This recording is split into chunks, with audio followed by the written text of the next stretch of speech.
In a time of universal deceit, telling the truth is a revolutionary act. George Orwell. Yeah. This is Blood Politics. The only podcast where we don't talk about politics. We be about politics. And our mission statement is to empower, educate, and encourage everyone to speak out against fascism. Speak out against injustice and fight for freedom and equality for everyone. This is Blood Politics,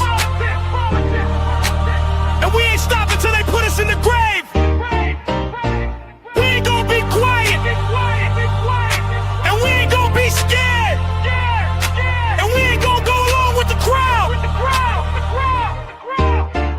This is Blood Politics.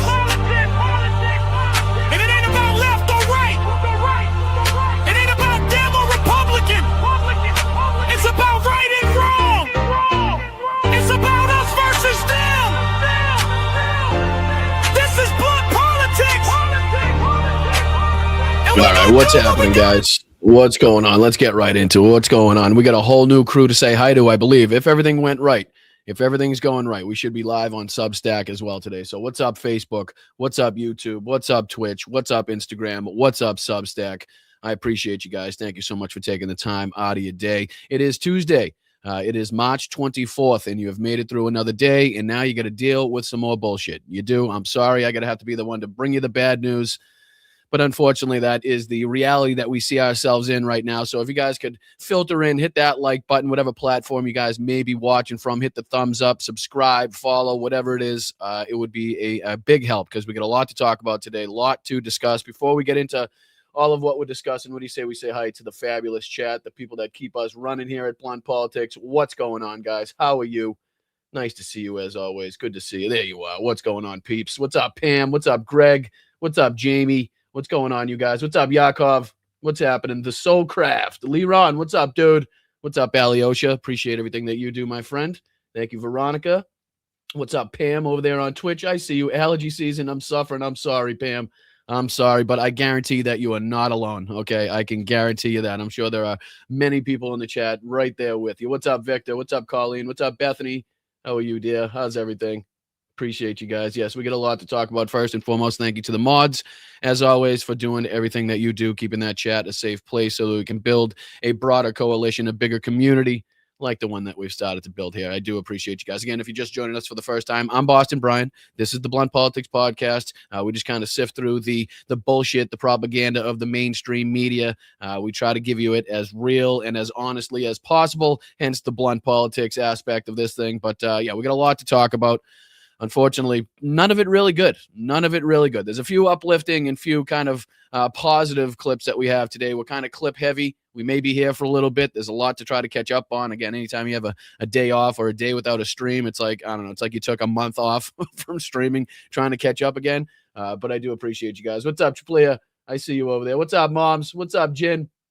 Yeah, I appreciate you guys. What's up, Veronica? No Money G? All you guys. What's up, Jay? Yeah, let's go. What's up, Roxanne? Appreciate you guys. All right, make sure you hit that like button, subscribe to the channel. All right, let's get into just a little bit of what we'll be discussing today. And again, like I said, who knows how much we'll get through. I have about 17 screens worth of clips and tabs pulled up right now. So again, it's anybody's guess. But again, we'll be talking about obviously the ICE in the airports, kind of the chaos that we've seen in the airports recently. Obviously, the crash that we saw at LaGuardia we'll have to discuss. We'll be talking about the market manipulation of Donald Trump and people thinking, oh, did he taco out? Did he chicken out? No, he did exactly what he wanted to do. We got a couple of videos that'll tell you exactly what happened behind the scenes, who made a fucking shitload of money on that deal. And how how purposeful it was. You know what I mean? We'll also have to talk about parts of the 82nd Airborne being deployed to the Middle East. Again, looking more and more like boots on the ground, looking like a ground invasion is the plan, despite or regardless of what you're being told there. We'll also look at a couple of Netanyahu, again, the de facto president of the United States, as he absolutely starts ramping up the propaganda to try to get assistance, to try to get public sentiment back in his favor, which is absolutely not going to happen. We'll also have clips from Benny Johnson declaring victory in this whole thing. Nick Fuentes, I believe, ripped into Donald Trump once more as being, I think, not to quote him, but the most corrupt administration in the history of this country, or along those lines. We also have clips from James O'Brien at LBC. We got a million things to talk about today, a million things, whether or not again, boots on the ground at Cog Island and what a disastrous, thing that would be, and what the retaliations from that would be, and how it would not, again, I don't want to go too deeply into the Lindsey Graham and his statements and bringing up and referencing like Iwo Jima. Again, knowing the World War II aspects and how I kind of, and try to relate everything back to that as much as possible, considering the one-to-one connections.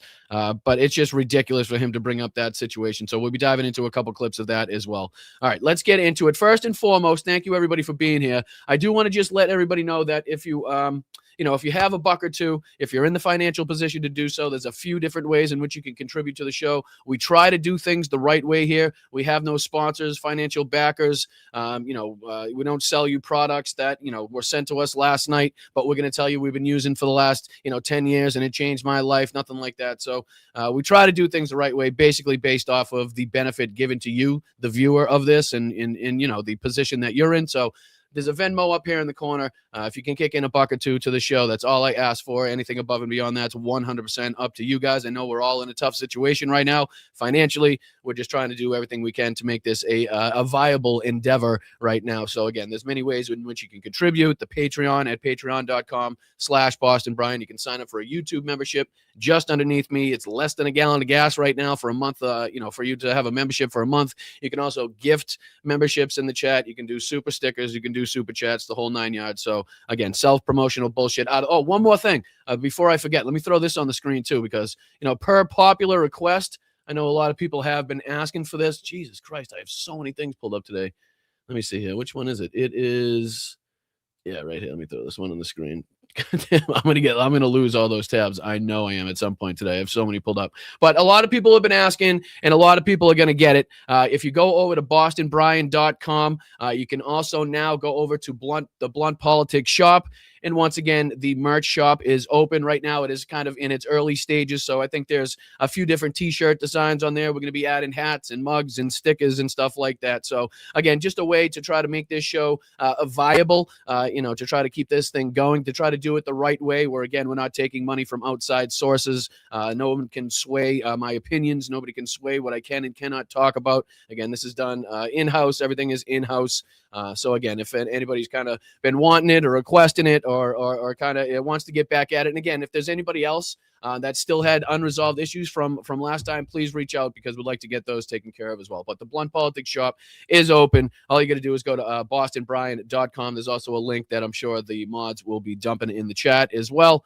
But again, we'll be expanding that. We'll be adding things to that. You guys can rep the Blunt Politics crew. The community that we've built here, again, just kind of trying to make this sustainable as possible. You know what I mean? Trying to do it the right way with, outside resources, outside help, and people having a sway on what we can and cannot talk about. So I appreciate you guys for making this possible. I appreciate you guys for getting me this far. We're trying to get to 20,000 subscribers here before midterms. That would be the ultimate goal. That would be the ultimate FU to the GOP, as far as that's concerned, to see the momentum and even the smaller channels building up their ranks, so to speak. It would be a good kind of middle finger, a good FU to the GOP. All right, let's dive into a little bit of the ongoing craziness. And again, like I said, we're going to be all over the place tonight. We're going to be diving back and forth between, stuff happening inside the country with ICE and the airports and the accidents, all the way to obviously what's taking place in Iran, everything in between as well. So kind of bear with me as we dive back and forth. But let's start kind of at the beginning a little bit, because we're going to be talking about the market manipulation, or what people have been suspecting is Donald Trump, just kind of bitching out again, which is just it's not something out of the realm of possibility. So I don't fault anybody for thinking that. But again, there's a lot more going on behind the scenes from, again, the most corrupt administration, the most corrupt regime in history Right now, these people are robbing us blind, and every day I am more radicalized by the lies, by the market manipulation, by the, again, just the blatant corruption, the blatant fraud being committed at your expense, at my expense, and we're paying for it all. Not to mention, obviously, the war crimes and the manipulation by Israel. We'll get into it all today. But to focus on this in particular, this is where it basically began, just going back, and we'll just kind of do a quick dive into what got us into this position. This is Donald Trump's threat, again, seemingly backing the United States into a corner by putting a timeline on whether or not Iran was going to open the Strait of Hormuz, something that every expert on the fucking planet said was not going to happen. It would basically be saying, okay, it would basically be like the Iranians saying, come take my weapons and also continue to bomb us, and then you can take control of our military and government as well, because that's kind of their one key aspect that they have left, right? That's the stranglehold that they have in the world is the Strait of Hormuz. And obviously, if they wanted to kind of expand that, we've talked about in depth the other straits and the other geographical spots that, their proxies, the Houthis, could also take control of if they really wanted to put a stranglehold on world shipping even further.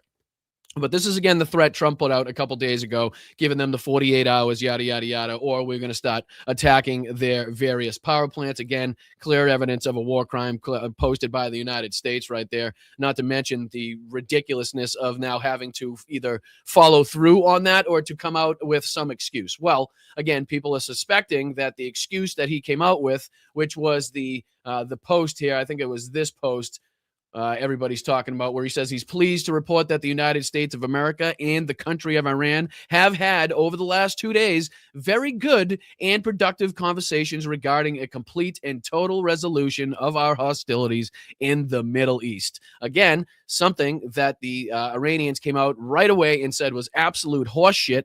And I think has since been reported that the United States did in fact send over kind of a so-called list of demands, or some sort of 15-point plan. If I'm not getting that mistaken, if I'm not mistaken on that one. But again, that is not evidence of talks, ongoing negotiations. That is just the most secondary bullshit you could think of to try to back what you were saying were active negotiations. All right, we got to do something here right now, okay? We got to somehow prove that we were having some communications with these people. So, I don't know, put together some 15-point plan. We'll fax it over to them. They can say they got it, and then, we can at least establish that there were some communications. That's what's fucking going on here, okay? Because even the Iranians are coming out and saying, yes, we did receive this, but, again, it's being reviewed, and, it's kind of the same plan that we kind of received the last time that they sent something over. So really not much has changed. When in fact, this whole thing was basically to manipulate the market, because he knew exactly what the fuck was going to happen if in fact that deadline came and passed, and we were going to be forced to, in fact, hit the energy infrastructure of the area, what that would do to the global oil prices, what that would do, to the global market. It would be pretty obvious, and the market was ready to react. Donald Trump knew that. Insiders knew that. And what did they do? They took fucking full advantage of that. Here is Mr. Global. I don't know if you guys are familiar with Mr. Global. Again, I do highly recommend that you go over there and give him a follow. He's got on the cusp of 150. So it'd be pretty cool if you could go over there, tell him Boston Brian sent you.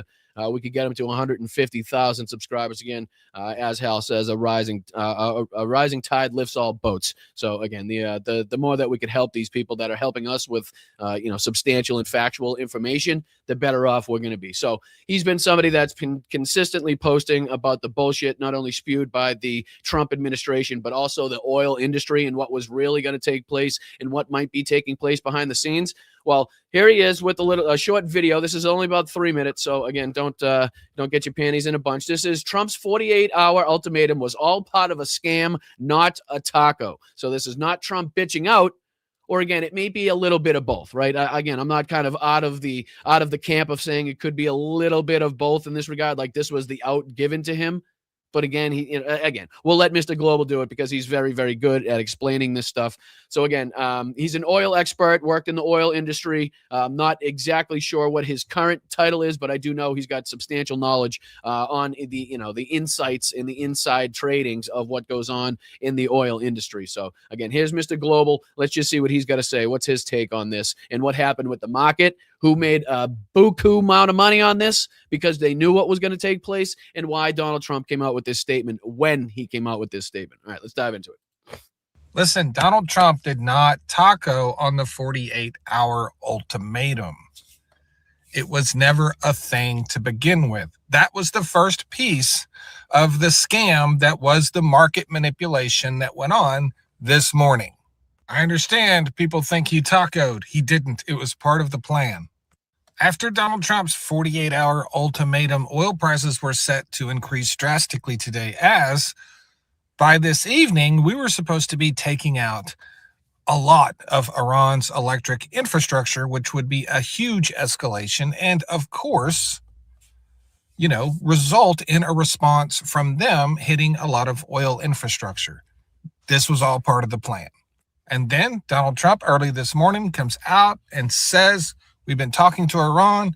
We think we have a deal. Going to give it 5 more days. It looks like we're going to end this war. That was a complete lie.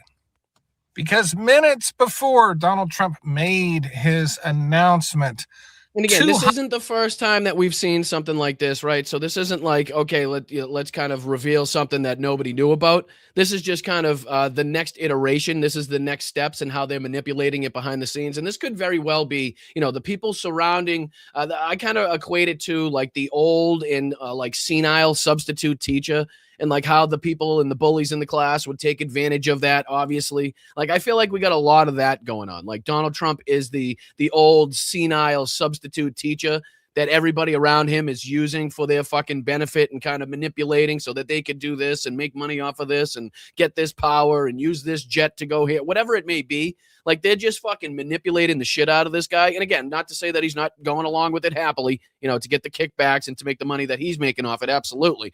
But again, he's also in the background being like, again, we continue to bring up the Macron handshake that Hal talks about. Like, his people are doing the same fucking thing. Like, these same people, the Stephen Millers and the rest of these assholes surrounding him, are definitely manipulating him the same way that they see these world leaders manipulating him. Again, I don't know to what benefit, I don't know to what outcome, obviously, but they obviously have to maintain relations with the United States. And unfortunately, at this moment in time, he just happens to be the head representative, as much as that makes you want to fucking throw up in your mouth. But again, this isn't the first time this has happened. This market manipulation is something that we've been speculating on for basically since he got into fucking office with the tariffs and pulling the tariffs off, putting the tariffs on. And we saw the people that were making big bucks behind the scenes. Well, here's just the next iteration of what's going on. Again, just using United States servicemen and women as political pawns, as political weapons to, again, utilize or justify his market manipulation or to maintain the ability to do so. $100 million in oil futures were sold like that. Yeah, I'm going to go back to where he starts that sentence, because listen to how much here, and again, how much this is beyond what normally happens. Like, I think that's the biggest factor that we need to look at. Like, okay, this is the number, but what normally takes place? What would normally happen? What would the normal range be? And I think it was something like, I don't know, what was it, 5 to 8 times higher in this regard, if I'm not mistaken. He'll go on to talk about it. It's before Donald Trump made his announcement. $200 million in oil futures were sold like that just minutes before, and $1.5 billion in S&P futures were bought just like that. These are each single trades. And of course, since oil futures were going to drop, this is what the S&P did right upon opening. Whoever put that $1.5 billion just made a fortune. And of course, and again, this is based off of the insider knowledge that Donald Trump was going to make this statement. So again, another way in which not only is he being manipulated, not only is he being used and abused, and obviously he's making money off the back of this too, but we're also funding the bill here. We're fucking footing the bill every time. Not only with this, but his $10 billion lawsuit he's got going on against the fucking treasurer. Like, all of these things are coming at your expense, and it's fucking gotta stop. Okay, it is absolutely gotta stop. I don't know. Again, we continue to talk about this, like these waves. That at least I'll stick to myself. I won't talk or speak for anybody else, but I continue to go through these waves of like radicalization and like what exactly should be done, right? There's times where, okay, let's go through the so-called legitimate routes, and let's try to do this, through diplomacy, and let's try to do this through, the right means and the just means. And then again, there's times where I wake up and say, okay, fuck it. Okay. Like, unfortunately, we got to bring some pallets into some fucking city squares, and we got to fucking set them bitches on fire, and we got to make sure that the shit can't fucking continue to happen like this. Right. Like, we need to make sure how it can be done safely and at the, the least expense to the community. But unfortunately, sometimes I wake up and I'm just like, fuck it. Okay. Like, this shit's got to stop. We can't continue to look at the same fucking people that voted to nominate the assholes that are making these decisions. Like, let's not fucking forget about that. Like, Democrats voted to nominate the same fucking people, right? Just like we had two go to nominate Mark Wayne fucking Mullen. Of course, there's no fucking, there's no surprise seeing that it was John Fetterman. Who was the other guy? Heinrich, something like that. I think he's from New Mexico, who happens to be buddy with Mark Wayne Mullen. Like, all these fucking people voted these assholes and confirmed these assholes that we told them would be the most dangerous fucking thing you could ever do. But no, we can't let that slide. But again, sometimes I wake up and it's just like, you know what? Fuck it. As much as I think these no kings and hands off and the rest of these are a great way to get out there and show not only this government but the rest of the world that the fucking United States doesn't stand for this, or not the whole United States doesn't stand for this, right? Excuse me, but but at some point it's like, it's not enough. We got to start fucking raising a racket. Yeah, we got to start fucking causing some fucking, I don't know. You know what I mean? Again, I'm in one of those moods that it's just, it's too much to fucking take at some point, where you continuously wake up and have to fucking, cover the same shit and talk about the same shit and see nothing being done by that, besides, strongly worded letters and this and that. I don't know. Again, keep me sane. Keep me sane in the chat, guys. Keep me sane in the chat. I'm hanging on by a string here. I'm hanging on by a string. Years of watching, drone footage and covering war tactics and body counts and, adding another one and obviously covering Trump for the last 10 plus years. Like, it takes a toll, for Christ's sakes. It takes a toll. It does. So, I go through these waves where it's just like, sometimes it's just like, I don't know, burn it down, burn it the fuck down. All right, let's dive back into it before I get myself in trouble. Whoever made the oil trade as well made a fortune. This entire thing was a market manipulation to enrich billionaires and make them even richer. They are literally using the lives of our service personnel to enrich themselves by manipulating the market. There was never This is just a big fucking game to them, okay? Where thousands of innocent people are being slaughtered, okay? War crimes are being committed almost daily. Where, again, the instability in the region has grown to such an extent where, we continue to use the phrase, can't put the toothpaste back in the tube, but I mean, use or insert whatever phrase you will or must in that situation. And you guys can see that this is becoming and has become something that it's way out of Donald Trump's control, okay? This has spiraled way out of fucking control, and it is way beyond anything that he thought that he would be able to control. Like, we've talked about at length how he thought they were going to capitulate at the first fucking bomb drop. They were never going to go after the Strait of Hormuz. Who could have possibly suspected that they would strike back at the surrounding areas that had U.S. bases stationed on them? Like, who the fuck thought that was coming, right? Only everybody, only every single motherfucker. Every podcast, every expert, every person that served in the military, every person that didn't serve in the military, all said the same thing, that was going to happen because the Iranians told you it was going to happen. You know what I mean? It's like, at what point do you have to, go out there and start, rattling some fucking cages here? Discussion with Iran in any way whatsoever. And once the administration was challenged because they weren't naming who they were having discussions with, they came out and they gave us some guy's name from Iran, the head of the parliament. And then again, like I said, to back that theory up, they sent over this, this package, they sent over this letter, they sent over these demands. That way the Iranians could say, okay, yep, we received it. We got somebody looking at it. But again, this doesn't confirm or corroborate the fact that there were 2 days of negotiations, which again, multiple sources, multiple people have come out and said since was horseshit and absolutely did not happen. I think there was even a couple posts, by the the Iranian embassy mocking Donald Trump and basically having a conversation with themselves. I think they kind of made it seem out to be like it was a conversation on Telegram, if I'm not mistaken, and it was basically just Trump talking to himself. I think they called him like the president of peace or something stupid on it. But again, mocking Trump for having come out with this lie.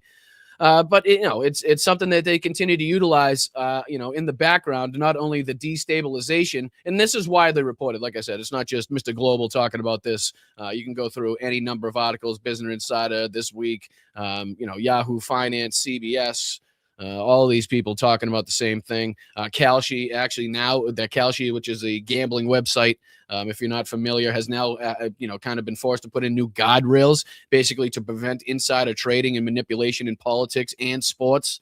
Again, something people have long been talked about as being a huge fucking problem that not only sports figures, but also politicians could benefit and bet on what would happen, the outcomes and decisions and laws and acts that would take place. Like, you can really see quickly how that would go down the wrong path and get really fucking ugly really quickly. So again, this is all stemming from what is clearly insider trading, what is clearly market manipulation, what is clearly fraud by the most corrupt government, the most corrupt regime in the history of our fucking country. Bar none, not even fucking close. There's not even a second place anymore. Okay.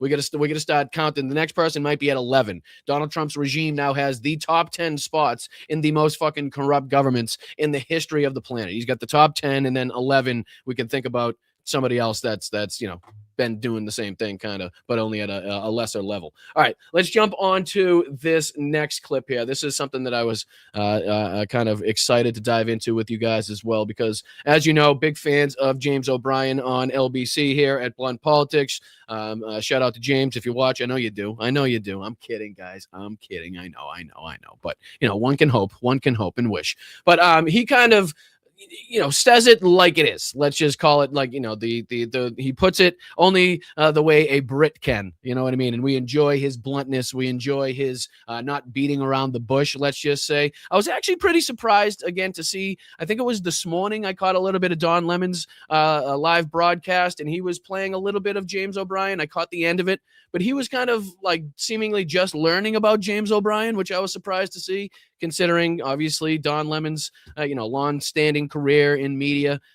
Obviously his literacy in this whole thing, I was kind of taken aback a little bit, because you here at Blunt Politics, if you've been watching long enough, are not only really acquainted with James O'Brien, but understand the passion and the factual nature of what he speaks about and how he brings that to the conversation.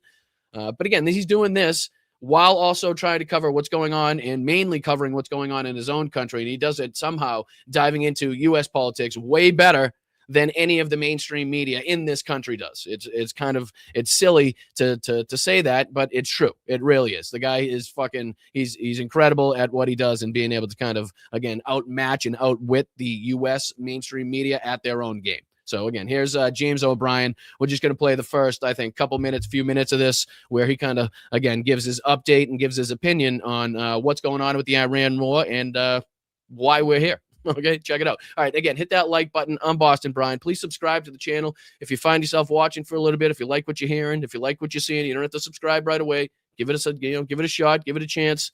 Even sometimes the thumbs down, if you hate me, if you don't like what you're hearing, is also good for the old algorithm. So, fuck it. Leave a bad comment, leave a thumbs down, whatever comes to you, whatever floats your boat, guys. All right, just do it. Donald Trump yesterday proved what many of us have been saying for a very long time. I think proved beyond any reasonable doubt that he is a deranged idiot who has no idea what he's doing. He is possessed of a sort of atavistic, primal skill set by feeding his own appetites all the time, and having become over the years an absolutely, almost like the apotheosis of self-interest and self-regard. I don't know whether you call it narcissism or whether you call it pathology or whatever you might call it. You look at somebody who somehow manages to achieve great things by only ever feeding his own hideous and insatiable appetites, whether the appetites are for power, for money, for status, for praise, whatever it may be. It is insatiable and it is unhinged. So we saw yesterday that he will even lie about wars. He will even lie in ways that everybody paying attention will see as blatant lies. He will lie about things that are, I mean, he's so now confident in the sycophancy of his supporters, both in his regime and outside of it. And what do we keep saying? Feels even Hold more on. empowered than. Stop. Pause. What do we keep saying here? Like, the one thing that Donald Trump learned from his first term, right, was the fact that he needed to put the correct people in the correct spots that would allow him to maneuver, that would allow him to manipulate and do all these fraudulent things and illegal things and unconstitutional things and things that don't, in the ways to circumvent Congress that would keep him out of trouble.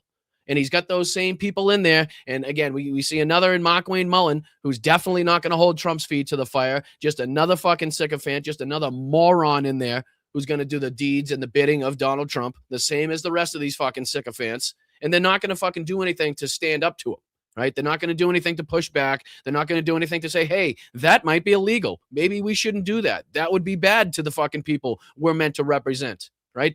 Nobody's doing that. So he's learned from the first term. He's learned from the first administration who he needs to put in place. And that's why we see the Pam Bondis, the Kash Patels, the Pete Hegseths, the rest of these fucking idiots in there. Again, that were confirmed by some of the fucking Democrats, which is just, again, insane to think at this point, at this level, to see what we're going through. But again, this is where we find ourselves. Ever before, to tell lies that are not even halfway around the world before the truth has got its trousers on. They are lies so egregious and so huge that they can't even get through the door of the room that he's in before the truth comes crashing down around him. But so complete is the sycophancy with which he is surrounded that nobody ever really points out to him just how obvious the lies he's telling today have become. I want you to listen to this little clip of a conference yesterday where Stephen Miller had praised Donald Trump in ludicrous terms for a straight 5 minutes. Guys, be prepared. I don't know if he's about to show Stephen Miller. I don't know if you're about to hear Stephen Miller's voice, but be prepared. I do apologize. We don't typically tend to usually play the voices or faces of Nazis, unintended on this. So I like to prepare everybody. Again, we typically do stand up here, and as Ben Shapiro likes to say, standing up here bashing the living shit out of Nazis. Yes, we do that. We do that. So, all right, on with James O'Brien.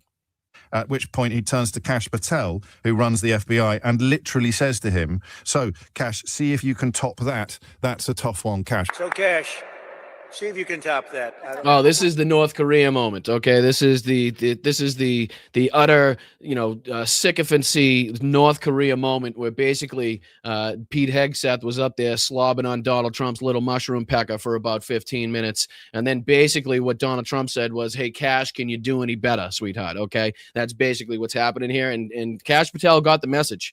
Because he got right on his knees. He started drooling immediately, frothing at the mouth. He couldn't really see very clearly where he was aimed. It's a small target. Plus, we know Kash has them, problems that we know about. But again, here he is, doing his best Pete Hegseth cleanup job. I don't know. That's a tough one, Kash. That is tough. It's a tough one. It's a tough one, Kish. Hey, Kish, it's a tough one there, Kish. Mr. President, as I look around this venue, I see, and I'm reminded again, why we have the greatest warriors on God's green earth, the men and women serving. I continue to remember why my fly is always down when I walk around the White House. It's amazing why my belt is always unbuckled. I can't see straight. I thought that was maybe the problem, but now I'm starting to realize, now that I see Pete Hegseth's pants are always down at his ankles as well. And again, RFK is clearly walking around butt naked at all times. So I'm clearly now not the only one, apparently, in this. Form, the men and women serving and wearing the badge, and law enforcement, our police, our sheriffs around the state of Tennessee. I'm reminded that Americans exist to protect this country day in and day out, and they've done it like we've done it here. But what we didn't have was you.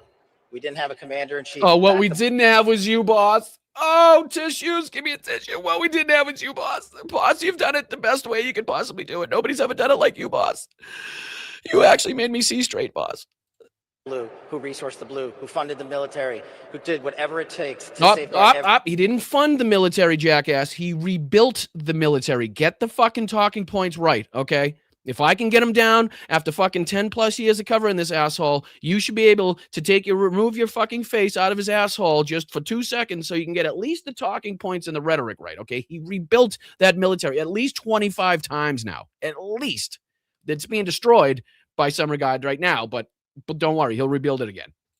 every single life. And here in Memphis, Tennessee, you have put on a show for the world. You have allowed us to go out there and capture gangbangers, rapists, murderers, drug dealers at record. Just not the one, just not any. Well, again, it's tough. It's funny how he says that, and you know, none of the people seemingly that he's rounded up so far fit any of those categories. I'm sure to some degree, but you know, the overwhelming majority, the overwhelming percentage of people that they've somehow managed to round up, again, in their little excursions that they've had inside the United States, let's just say, have none or minimal criminal records, obviously. So again, the fact that he's, I don't know, hiding the people in the Epstein files, the real criminals, the real sex traffickers, in this regard, and the fact that he's sitting about, I don't know, what do you say, 7 feet away from the guy that's responsible for most of those, seemingly, considering the fact how hard this government has now worked to remove his name from these files, to remove him from any accountability or justice to be seen from this whatsoever. One can only assume, like we always continue to say, it's more like the Donald Trump files with like a couple references to Jeffrey Epstein at this point, right? That's just what it is. That's just factual. I mean, when you reference more than fucking Jesus Christ is in the Bible, I mean, we got to start changing some titles, okay? Historic levels. And for me, a first-generation Indian-American kid whose parents fled a genocide in East Africa to become the 9th director of the FBI, I'm living the wildest dream you could possibly imagine. It is wild. It is wild to flee one genocide only to work for a government that's now actively helping and supporting Israel in their genocidal beliefs. And not only that, working alongside them. Like dropping our own shit with our own planes now. Isn't that fucking wild? Like, that's a twist. Like, isn't that a twist? Like, that's a bigger twist than Marjorie Taylor Greene being on the outskirts of MAGA at that point. Like, fucking, hey, didn't see that one coming, did you? Did you have that one in your cross-eyed bingo card there? Cash? I didn't see it. Oh, boy. So we have a little listen to just how impressive a character this man that Kash Patel is talking about truly is. Thank you. What about the Strait of Hormuz? Who's going to be in control of that? That'll be opened very soon if this works. How soon? And again, this is where we are now. I believe this was this not this morning or yesterday morning? Forgive me if I'm mixing these up now. Like I said, it's tough to keep track of all this shit, but this is kind of where we are now, where not only is he's basically saying that Iran's ready to capitulate again, and they're going to have joint control over the strait, not the United States and Iran. No. Donald Trump specifically, in particular, with, you know, whoever is the next Ayatollah, because again, we're not willing to recognize again the Ayatollah's son, or again, we're just going to create instability or get somebody else shot, and we're just going to get their name out there so that Israel can target them. I'm not sure. I'm really not sure at this point. I couldn't tell you. And who's in control of it? Will Iran still be able to control the flow of oil? And again, in case you can't hear, who's going to control it? Who's going to have control of it? Is Iran like they are right now, and, you know, allowing whatever ships and countries that they have deals with to pass through, just not the United States? You know what I mean at this point? Or what's going to happen here? And listen to Trump's response. Be jointly controlled. Joint. By who? Maybe me. Jointly controlled by maybe me. What? I'm sorry, who? And where's the other joint in that? Are you just smoking joints at this point? Or and then he goes, and then he remembers, he's like, ah, shit, yeah, joint does mean another person, so I should probably reference somebody, but I don't know who I'm going to reference, because everybody I was going to reference who apparently has been killed by either us or Israel, so none of those names. And again, if I do name anybody that is apparently still alive, the Iranian regime's definitely going to target that son of a bitch, so he won't be alive long. Not only that, but we can't be trusted that, you know, it can't be trusted that Israel wouldn't then target that person for not so they couldn't have the ability to work with the United States. So he's kind of backed into a corner here. So he's like, you know, just whoever the next dude is, I guess. Me and the Ayatollah, whoever the Ayatollah is. Yeah, me and fucking, you know, whoever just falls into place, you know, whoever's the last guy in the throne, if you know what I mean, you know, whenever I decide to pull this shit, you know, whenever I decide to pull the ripcord, the last Iranian left on the throne, I guess we're going to just jointly control this sumbitch. Like, this is where we are. Like, what in the fuck is going on at this point? This is why I go through these swings, these periods of like, okay, something's got to be smoking. Something's going to start smoking. Let's do it let's do it as easy as possible. I don't know. Does anybody have any like shitty cars, right? Does anybody own like an abandoned car lot, right? And we could just start pile them bitches up in front of somewhere, again, where it's not like any destruction to any current property or anything like that. You know what I mean? We could just kind of, you know, pallets. Anybody got a pallet company? Something. Fucking something. Anything. And I go through these swings. I do. I go through these swings. I do. And I appreciate you guys for, at some level, keeping me sane in this regard. But yeah, this is where we're at. Trump is now calling again victory, apparently, and joint control with somebody, again, whoever ends up being the Ayatollah. And Israel doesn't apparently take out before they can get there. Anyway, all right. I think we can dive into, again, for the sake of time. I'd love to dive into more of that because he's fantastic at what he does. But I was actually going to show. That's actually crazy because I was going to show this one, which I believe is the same clip we just watched on that one as well. So why don't we just? I'll get James's kind of take on what he says here, and then we'll dive on to the next clip since he kind of saved me a clip on that regard. All right. So we'll dive into kind of his response, and then we'll go into what's the next one I got pulled up here is kind of the chaos. We'll go into the chaos at the airports, ICE at the airports, and obviously the crash at LaGuardia coming up. So hit that like button. Appreciate you guys. All right, let's just get his take on this.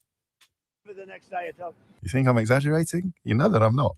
That's the President of the United States of America trying to cover up the fact that he was lying through his teeth yesterday about negotiations with Iran that haven't even taken place, but which he was forced to resign from because Iran didn't respond to the deadline he set for them to reopen the Strait of Hormuz that is not yet reopened. Now, again, I concede I do have it sped up just a little bit, but that is the quickest and most concise kind of summary of the bullshit coming from this that I've heard thus far, way more than CNN, MSNBC, whatever he fucking calls those stations, right? Anybody in the mainstream media here in the United States, that is kind of the most plain and clear representation of again, a clear summary of what's taking place right now, just in those, whatever that was, 7 seconds. I know, like I said, I have it sped up a little bit to try to get through more of these clips, but again, you guys get the gist. He's spot on in everything that he's determining in this factor. And again, it kind of lines up with a lot of what you're hearing on Blunt Politics. Just to say, I'm not saying we're on the same level or anything, but you do have some benefit. There is some,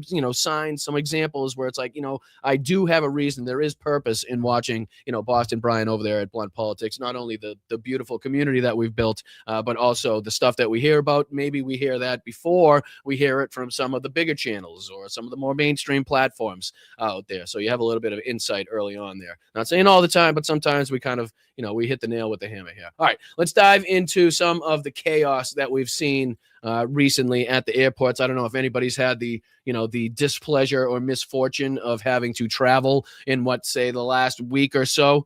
Again, I think there was some 14 or 15 different airports that ICE was, distributed to, I should say, but also the TSA problems, the lack of funding there, even though we have Kennedy. We have a couple clips here from Kennedy going on Fox News to basically tear down everything that the Republicans have been saying, their little blame Democrats campaign that they've been on. I'm sure you've seen it on either social media or some of the clips that have been played there. But, people going around and Benny Johnson going around to different airports and telling them to, fucking blame Democrats. Elon's going to pay your salary and all this horse shit. We've obviously seen what took place at LaGuardia and what, the lack of staff and what, people trying to, multi fucking task in this position, in these dangerous spots, in these very critical, positions that we need to make sure that lots of lives land and take off and get around the airport safely. Like when we're short-staffed in those regards, when people are overworked, when people are not getting paid and they don't give a fuck that much, it's hard to give a fuck about your job, no matter what it is, if you're doing it for free. You know what I mean? I'm sure you can put that in perspective. But all right, let's dive into this first clip here. This is the chaos that we've seen kind of erupt so far. This is one of the clips that was coming out basically from the moment ICE was deployed. This is, I believe, at the San Francisco airport, and this is exactly what you thought was going to come from this. And just the example here of that. What's your name? Show the badge. Where's the badge? Where's your badge? And again, you'll hear people in the background consistently asking, where's your badge?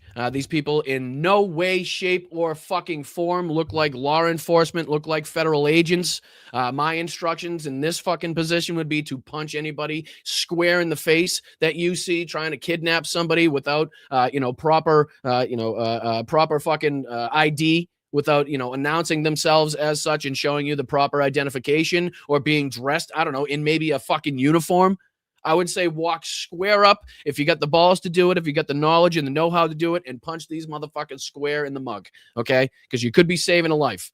Nothing about this situation tells me that they're law enforcement, federal agents, or anything like that. I'd be kicking people in the balls. I'd be saying, get the fuck out of here. I'd be telling that lady to beat feet while I held these two down, or did anything I possibly could to make sure that this lady could get the fuck out of there. Okay? Because this isn't the shit that we're going to allow to happen in this fucking country. Okay? You're going to be out there. You're going to have proper identification. You're going to be wearing a fucking uniform if you're going to just be poaching people out of these places, right? Go fuck yourself, okay? This isn't Germany. We're not back in the 30s. Stick it up your fucking ass, you Gestapo motherfuckers, okay? We're not going to stand by while this happens. So again, if you see anybody out there in plain clothes doing this shit, permission granted to save a human being from being kidnapped, okay? Because nothing in here is telling me that you're doing anything otherwise, as much as they want to say so. Of course, what else are you going to say? No, I am kidnapping her? Of course you're going to say you're fucking somebody else, you jackass. It fucking pisses me off here more than fucking anything. Again, listen to the people in the background. Rightly so. Can I see your badge? Can you fucking show me something? You're wearing a backpack. You look like a fucking hobo here. What's going on? How do I know what you're doing? Where you going to take her? Fuck you. Absolutely not. Absolutely not are we going to normalize this bullshit. I don't know if that's legitimate. Can I see your badge number, sir? What is your name? What is your name? Where's your badge number? And again, I don't know what sense come of this, and I don't give a shit what sense come of this. This is not how we're going to go about doing things, okay? We're not just going to stand by and, at least people are out there recording and asking questions, but at some point, somebody's going to have to step in and stop this fucking shit, okay? Unfortunately, that's just kind of the path that we're going down. They cannot be, this cannot be allowed to stand. This cannot be normalized so that when, something happens and this kind of policy slips through the cracks in whatever administration, whatever takes place in the future governments in this fucking country, now all of a sudden this has become normalized. This has become mainstream and we see this all. Nope, absolutely fucking not. I can tell you that much. That ain't happening. And again, to talk about their blame it on the Democrats campaign as far as the long lines and the TSA not getting funded and anything like that. Here's Senator Kennedy on with Fox talking about how they already have talked about and have clear plans from the Democrats to fund everything but ICE and to keep it going, to make sure that the government and at least this much and this portion continues to roll, and we don't see the backups and we don't see the crashes and we don't see the fucking the circumstances that we're under right now happen. Here's fucking Kennedy on with Fox News, blowing up Donald Trump's spot, blowing up the GOP's spot like only this fucking mealy-mouthed Southern can do. All right, let's dive into it. Senator Cruz and I came up with a plan. We said, look, it's a two-step process. The Democrats have offered to open up everything but ICE. Ted and I said, okay, let's accept their offer. Okay. And then why didn't you? What happened? Did somebody tell you not to? I'm kind of smelling that somebody may have stepped in and said, don't take that deal. I wonder who that could be. At the same time, we would offer a bill for reconciliation where we don't need any Democratic votes to do whatever we wanted to do with ICE. And that way we're out of the shutdown and DHS is back open. We submitted that. Senator Thune submitted that to President Trump. As is his right. He said no. No deal. That's funny, because that's not what you guys continue to say online. That's not the message that your fucking mainstream propaganda networks continue to push as far as blame a Democrat. Oh, geez, you don't like the long lines. You don't like the delays. You don't like that your trip was canceled. Blame Democrats, even though you guys have control of fucking every aspect of the government right now, including the fucking bathrooms, for Christ's sakes, right? How much more do you need? The Supreme Court, the presidency, the fucking House, the Senate. What else do you need? You get the Pentagon, you get the FBI, you get the DOJ. What else do you need here, Chief? I'm sorry. Do we have that much control now? Now all of a sudden we do have a ton of things to control over here on the Democratic side. I thought we didn't. I thought you had this overwhelming majority that you were voted in by the American people, and you don't need the Democrats for anything. Now all of a sudden it's our fault, but you can't even control your own fucking Donald Duck motherfuckers here. And Robert, what's his name? John Kennedy. Robert, I don't know what his name is. I don't care what his name. John Kennedy. It says on the screen. I don't give a shit. He's a fucking idiot. Hopefully we don't have to look at his mug any longer anyway. But he continues to go on here and blow up the spot of the GOP. Again, blaming everything on Donald Trump and making it basically impossible. I know it's not impossible because they love to lie anyway, but I mean, when you hear shit like this, pretty easy to say, well, clearly not the Democrats. Clearly they've had policies in place, and they did try to work with Republicans to get this back in motion, or to keep it in motion, I should say. And it was actually the president of the United States that put a stop to this. And again, we saw in one of the clips there where he took kind of, what's the word I'm looking for? He took control. He didn't take control, but it was his idea to put ICE into the airports, right? Like he clearly came out and said, no, yeah, that was my idea. That was my idea. That was nobody else's idea, dumb idea, but my own, right? So again, nobody else to blame but himself. But here's Kennedy going on Fox News, and then there's one more here. Here's what this leads to, just to show you what it leads to. Is again the deadly plane strike that we saw at LaGuardia with the fire engine and the Air Canada plane. This is what happens when you don't fund people, when you don't have enough staff, when people are overworked, when they're controlling too many different things. This is what leads to. And this isn't the first time we've seen this. This isn't the first instance in which, aviation and air control has been an issue under this regime, right? It continues to be a problem.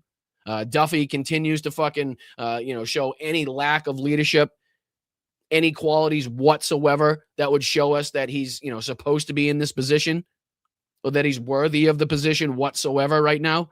It's just been pure incompetency after incompetency after incompetency, and lies after lies after lies, to the point where Duffy's traveling through airports with 7 of his fucking 9 kids. Can I just say how ridiculous it is right now to be having 9 kids in 2026? I can't fucking take care of myself, right? I can't afford my own life. This guy's strolling through and strutting through the airport with his 7 of fucking 9 kids, and he's got the balls to be like, this is the Democrats' fault. Fucking Democrats. We couldn't have more control over the governments, but it's the Democrats. Like, shut your fucking mug and zip your fucking kids up too, because they're screaming and yelling behind you, right? God damn it. Don't have 9 kids if you can't control them, for Christ's sakes. You know what I mean? Come on. I know you guys are with me. And thank you to everybody that's donating in the chat. I really do appreciate you guys. And again, if it's your first time listening, first time watching, and you do gift in the chat, or you send a Venmo or anything, stick around to the end of the show. At the end of every single broadcast, every single podcast, we make sure to thank and highlight every single person that contributed, whether it was, again, Venmo, you gifting memberships, hitting a milestone for your membership yourself, or whether it was just a super sticker or a super chat. Stick around to the end. We say thank you. Make sure to highlight and show our appreciation for everybody that's gifted and making the show possible. So I apologize if it goes through during the show and I don't see it, but again, we make sure to give you guys the time that you deserve at the end of the show. All right, this is just kind of a quick update in case anybody's been living under a rock for the last several hours, a few days or whatever.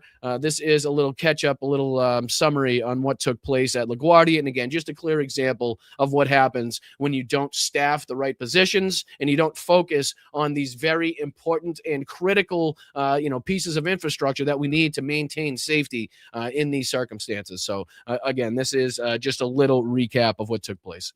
Overnight, New York's LaGuardia Airport closed after an Air Canada Express flight collided with a fire truck on the tarmac. There's probably 200 police officers and emergency response vehicles, and that plane is suspended on top of a vehicle. Stop, truck 1. Stop. Stop, truck 1. Stop. Air traffic data shows Air Canada flight 8646. And again, that recording, in case anybody isn't up to speed on this, was the recording from the air traffic controller trying to control the fire truck that was crossing into the path, crossing into the runway that this Air Canada plane had just landed on. But again, for some reason, but that just kind of begs the question is, okay, who's also talking to the plane at the same time and trying to make sure, that everybody's on the same page there. But it's, again, just, clear example of what takes place when these things aren't staffed correctly, when you got fucking overworked people that aren't being paid, people trying to do multiple roles, people trying to do, and juggle multiple things. At a position where they should have their focus, on certain aspects of it alone. But again, it goes on. Montreal landed at LaGuardia at 11:40 p.m. Sometime shortly after touching down, the plane collided nose first with a fire truck. Jet 646, I see you collide with a vehicle there. Just hold position. I know you can't move. The vehicle's are responding to you now. Images show the plane's nose destroyed. The entire plane tilted up into the air. LaGuardia again, the fact that they were responding to another emergency I mean, again, just goes to show the chaos that has been thrust upon the airports recently. Again, not only standing in line, but also the air traffic control. We've seen multiple videos coming out from pilots themselves. I think there was one that kind of made its way around social media where a pilot was begging its fucking cabin, begging its crew, begging its passengers to call their local senators, call their offices because of the delays, the cost to it. Again, I have very little sympathy for the airlines themselves as far as them kind of screwing us. But again, you can see how this is in other ways very dangerous. Again, you could talk about the risk aspect to the people on those planes, way above and beyond. Again, the toll that it's having on these huge conglomerates in the airplane industry. That's just my opinion. Something that would kind of resonate better with people is their safety above and beyond the bottom lines of the fucking billionaires in this regard. Again, considering the exorbitant prices that you and I pay when using these services. But again, this is clear example, just one example, the most recent example, we should say, of what's been taking place under the lack of leadership. And again, this is stirred on this post here from Jessica Tarlov. And she says, it turns out that if you control the House, the Senate, and the presidency are now the ones deciding if you're reopening the government, it really is your shutdown to own. And she's 100% right. Again, this kind of one instance here, this kind of one statement, this one little fucking piece of video here by Kennedy is enough to to blow up their entire argument. Not that it wasn't in tatters before. Obviously, we could point out the fact that they have ample control over the government right now, complete, some would say, control over the government right now. But this is as far as their own side coming out against their own bullshit. I don't think it gets any clearer than that.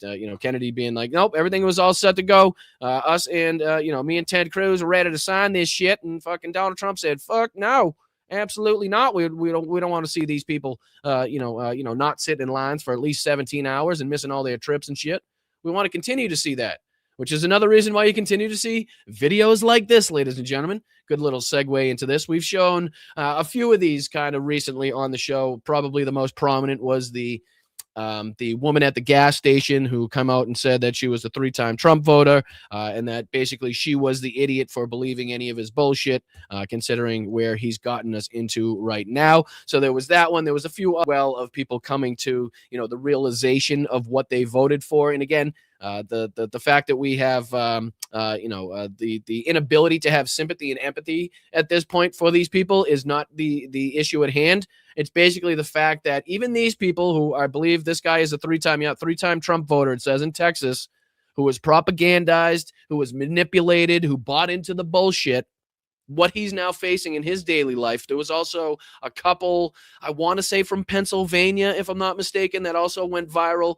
I want to say this week or last week for, again, them being upset, the Trump ruining their life, I think was kind of the tagline, the headline on that one. So again, there's ample videos out there where you can see, but not to the extent we need. Obviously, not even close to the extent we need. He's still got ample support for his little war that he's got going on, the destabilization of the Middle East, the rise in gas prices. He's still got more than enough morons to support that. Although we have seen the fracture in the political commentary people, the political podcasters. Those people have definitely seen a split because they're kind of all vying for power. They can all see kind of the end of the light here. They can see the end of the tunnel coming, and they want to be the next up there to make sure that they can suck in the money that MAGA and these people that are left are willing to throw at this bullshit. So again, you've seen kind of them be, discombobulated, which is allowing us, as far as left-wing, Democratic, progressive, liberal podcasters, whatever they may be, to kind of take over those airwaves to make sure that we can get our message heard. Even though the MAGA base is, again, we've told you this 1,000 fucking times, it's going to get more and more sycophantic the longer and longer we get into it. All right. So again, taking everything back to World War II, which gives you a good kind of a clear picture to look back on and what we could be seeing as far as this is concerned. Right, the people that were last surrounding Hitler in the bunker were the most sycophantic, were the most likely to follow Hitler into the depths of hell. And if there was no more Hitler, there was no more them. They didn't want, look at Josef and Magda Goebbels, to the point where they eliminated their entire fucking family because the Fuhrer wasn't going to be around, because National Socialism wasn't going to be around any longer. It was just that was it. That was the end all be all for them. So again, these people are going to only be, the light is brightest before it shines out, or the star is brightest right before it burns out theory. That's what we're going to continue to see, which is why you continue to see the ample support, shown at least by the polling, by these assholes and by, whatever pollsters are out there to suggest this support that he still has. But this is a quick video here. I think it's about 2-3 minutes long, where he kind of details the destruction to his life. I think he's working in the construction industry. And obviously, I don't see how he didn't see how mass deportations would go to affect his industry. Again, we have no sympathy, empathy. We cry no tears. We're not crying over spilt milk killer, and we're not giving anybody any flowers because, again, I don't know how more obvious it could have been if you're in the construction, the construction industry in South Texas and you're utilizing the labor that we know you utilize, how that wouldn't be a big fucking problem for you when the big signs of mass deportations went up. I didn't see through that. But again, here we are, 3-time Trump voter as posted by Republicans against Trump. And he says in this quote, "I've supported Mr. Trump in every election that he's been a part of. We just never thought that this would come and affect us in the construction industry, but most importantly, affect our economy here in South Texas." So again, these are the people that thought they were safe. These were the others that thought they wouldn't be come for. They wouldn't be sought after. Much like, who's that? What's the girl's name? The lady's name? I don't know what you want to call her. The lady, she's always shooting guns. She's in the South. She's got the really heavy Latina accent, right? She's clearly, and then she was like shunned from the GOP. I want to say Gomez, but I don't think that's right. But much like that person, like, how did you really think that you were going to squeeze through the cracks? Like they were going to allow you in, but could be kicking everybody else out at the same time? It's a remarkable thing that I'm sure is going to be studied for quite some time to come. But all right, let's just dive into a little bit of this, detailing how he was, befuddled, how he was propagandized, how he was lied to, and he fell for it. He bought it, and now he's paying the fucking price. Here we go. I did vote for Mr. Trump. Yes, Rox. Thank you. I thought I had Gomez right. Thank you, guys. Thank you, Karen. Appreciate you guys. Nope, not Luna. Yep, I appreciate you guys trying on that one. But it was Valentina Gomez. She's the nut job that's always shooting something or burning something. She's always talking about killing, she's always talking about nasty shit. Like she's a lunatic. And again, to the point where even the GOP has kind of shunned her from the GOP events, and they've kind of threatened her with lawsuits and shit. Like she actually thought that she was going to be accepted. Like, again, these people, I don't know where they come from. I don't know where they buy their shit. I really don't. But again, this is why we got to start getting those things out of plastics, I'm sure, because we see more and more people like this. All right, here we go. Here's a guy with a construction business down in South Texas, voted for Trump 3 times. Let's hear how he's doing. I did vote for Mr. Trump. Deporting the criminals is a great policy. These foundations are poured, ready to go, and we can't even start the construction on them. But we voted for the American dream, and unfortunately, right now, we're not seeing that. For months, federal agents have been sweeping up workers at construction sites in South Texas. ICE has raided us anywhere between 10 to 15 times. 10 to 15 fucking times. Didn't have that on his bingo card when he was signing the fucking Trump vote? No. Didn't see that one when he was in the ballot box? No. 10 to 15 fucking times. This guy's one company. Holy shit. Boy, did you fucking... Jesus. All right. Here we go. Throughout different subdivisions. Now, work sites across the Rio Grande Valley have ground to a halt.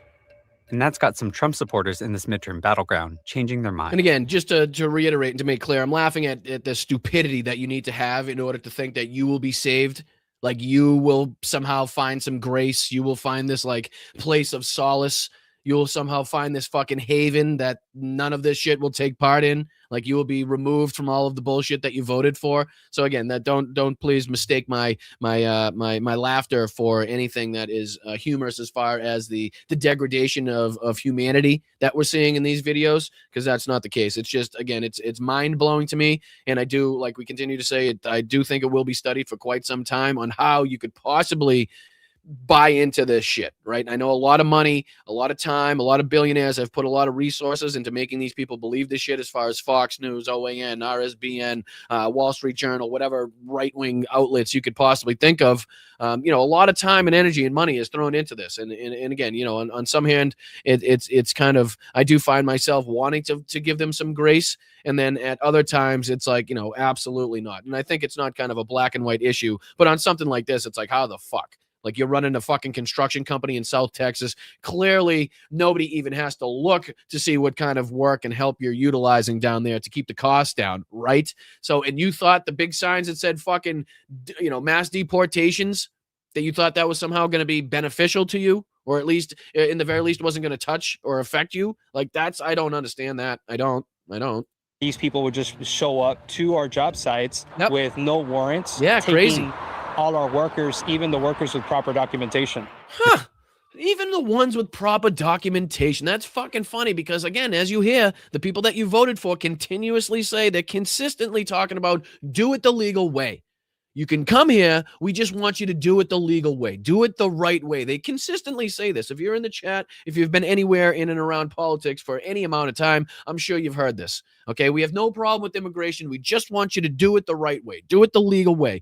Even though we've consistently seen people ripped out of their asylum hearings, deported, even though they have their fucking T's crossed and their I's dotted on every single piece of paperwork they need to have in order. They've been and shown up to every single fucking meeting they've needed to fucking show up to. They've passed every test required of them.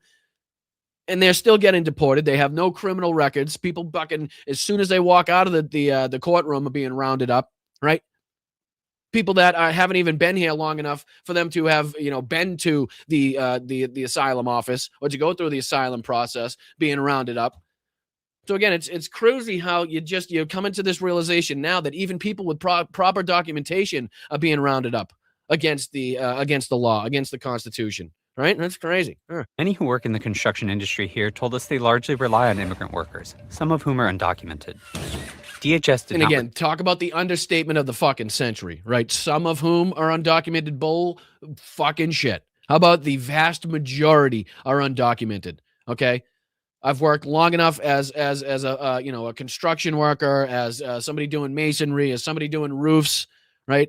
As somebody doing side, like I've done enough to notice and to recognize who I'm working with, right? When I'm beside people. You get to know them, you get to socialize. Some of the best people in the world that I've met on these job sites. Some of the coolest individuals from Brazil, from, Minas Gerais. A lot of people from Minas Gerais. You know what I mean? So just some of the coolest motherfuckers that you could meet. Some of the hardest working people on earth, right?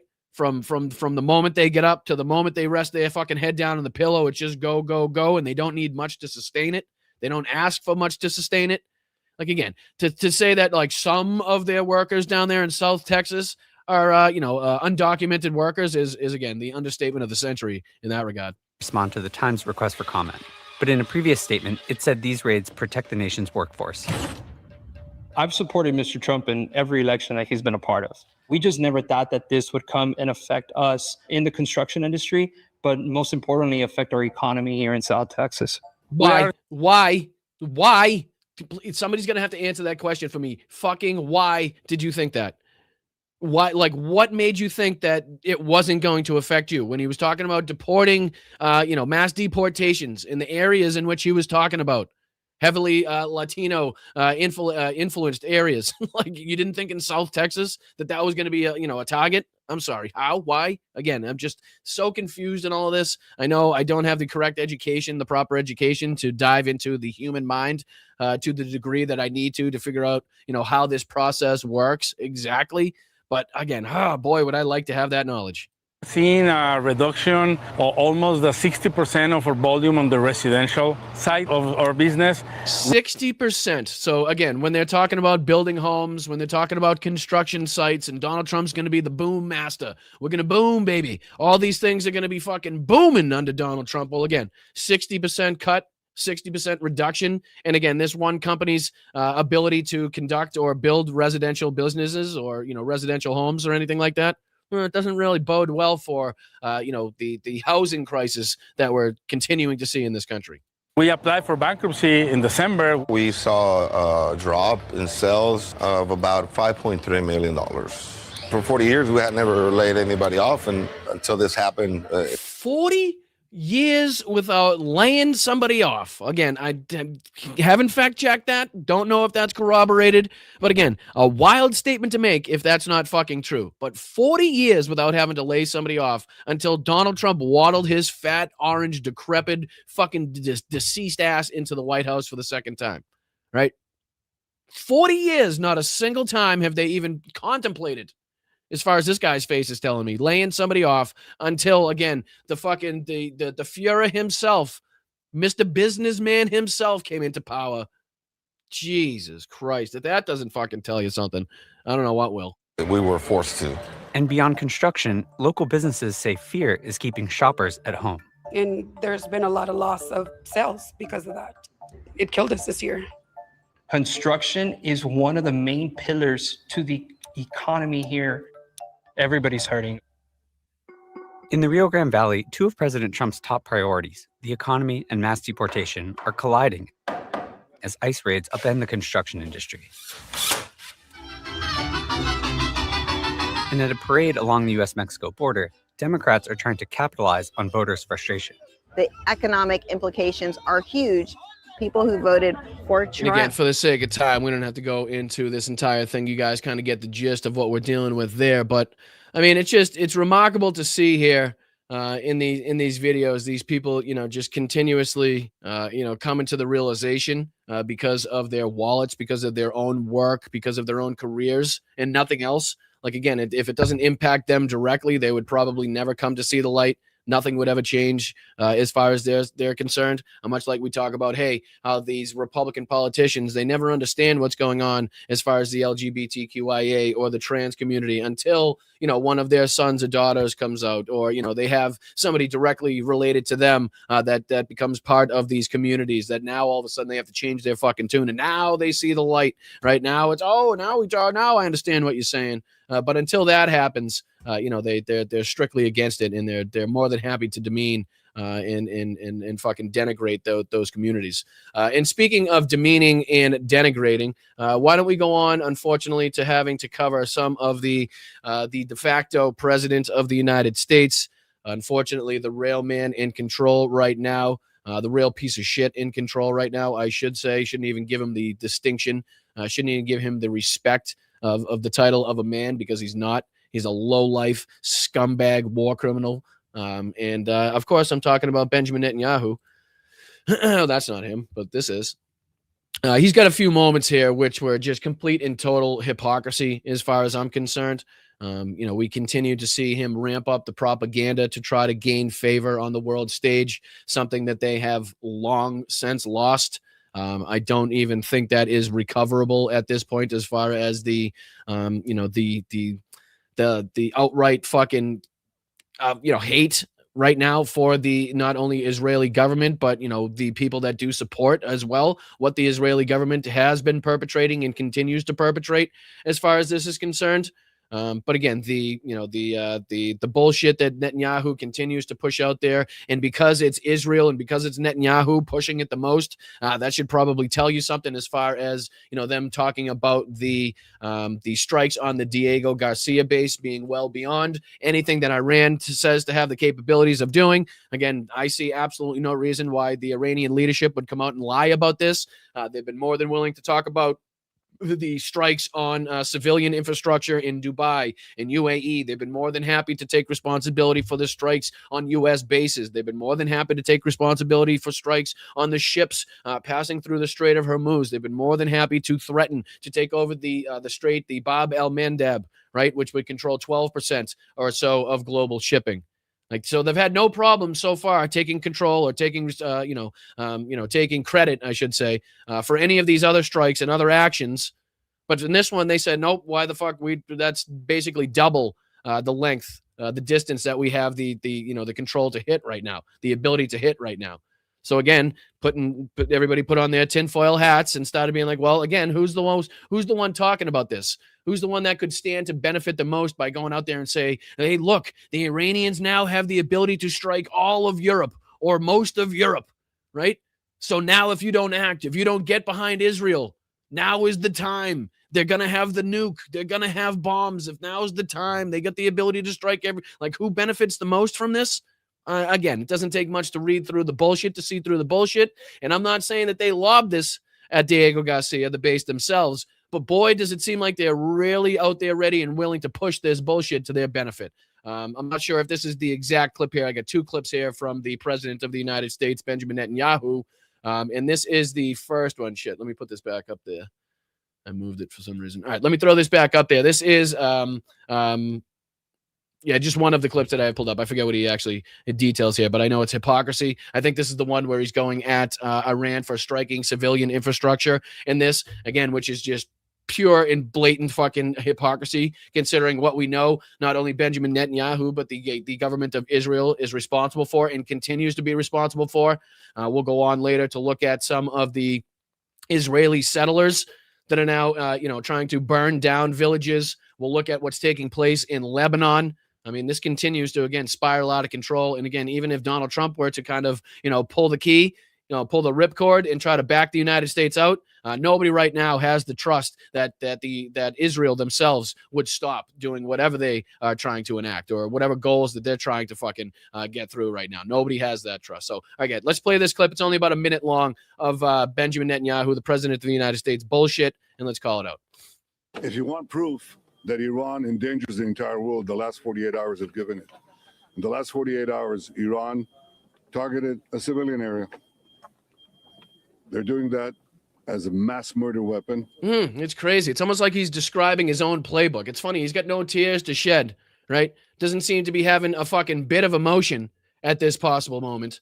Nothing coming down as far as, anger. Nope, just ready to use it for his propaganda intents. And this guy kind of bringing this up as far as being like, oh my God, the world should recognize this. The world should know about this is just fucking mind-blowing at this point, considering what this son of a bitch is responsible for and continues to be responsible for.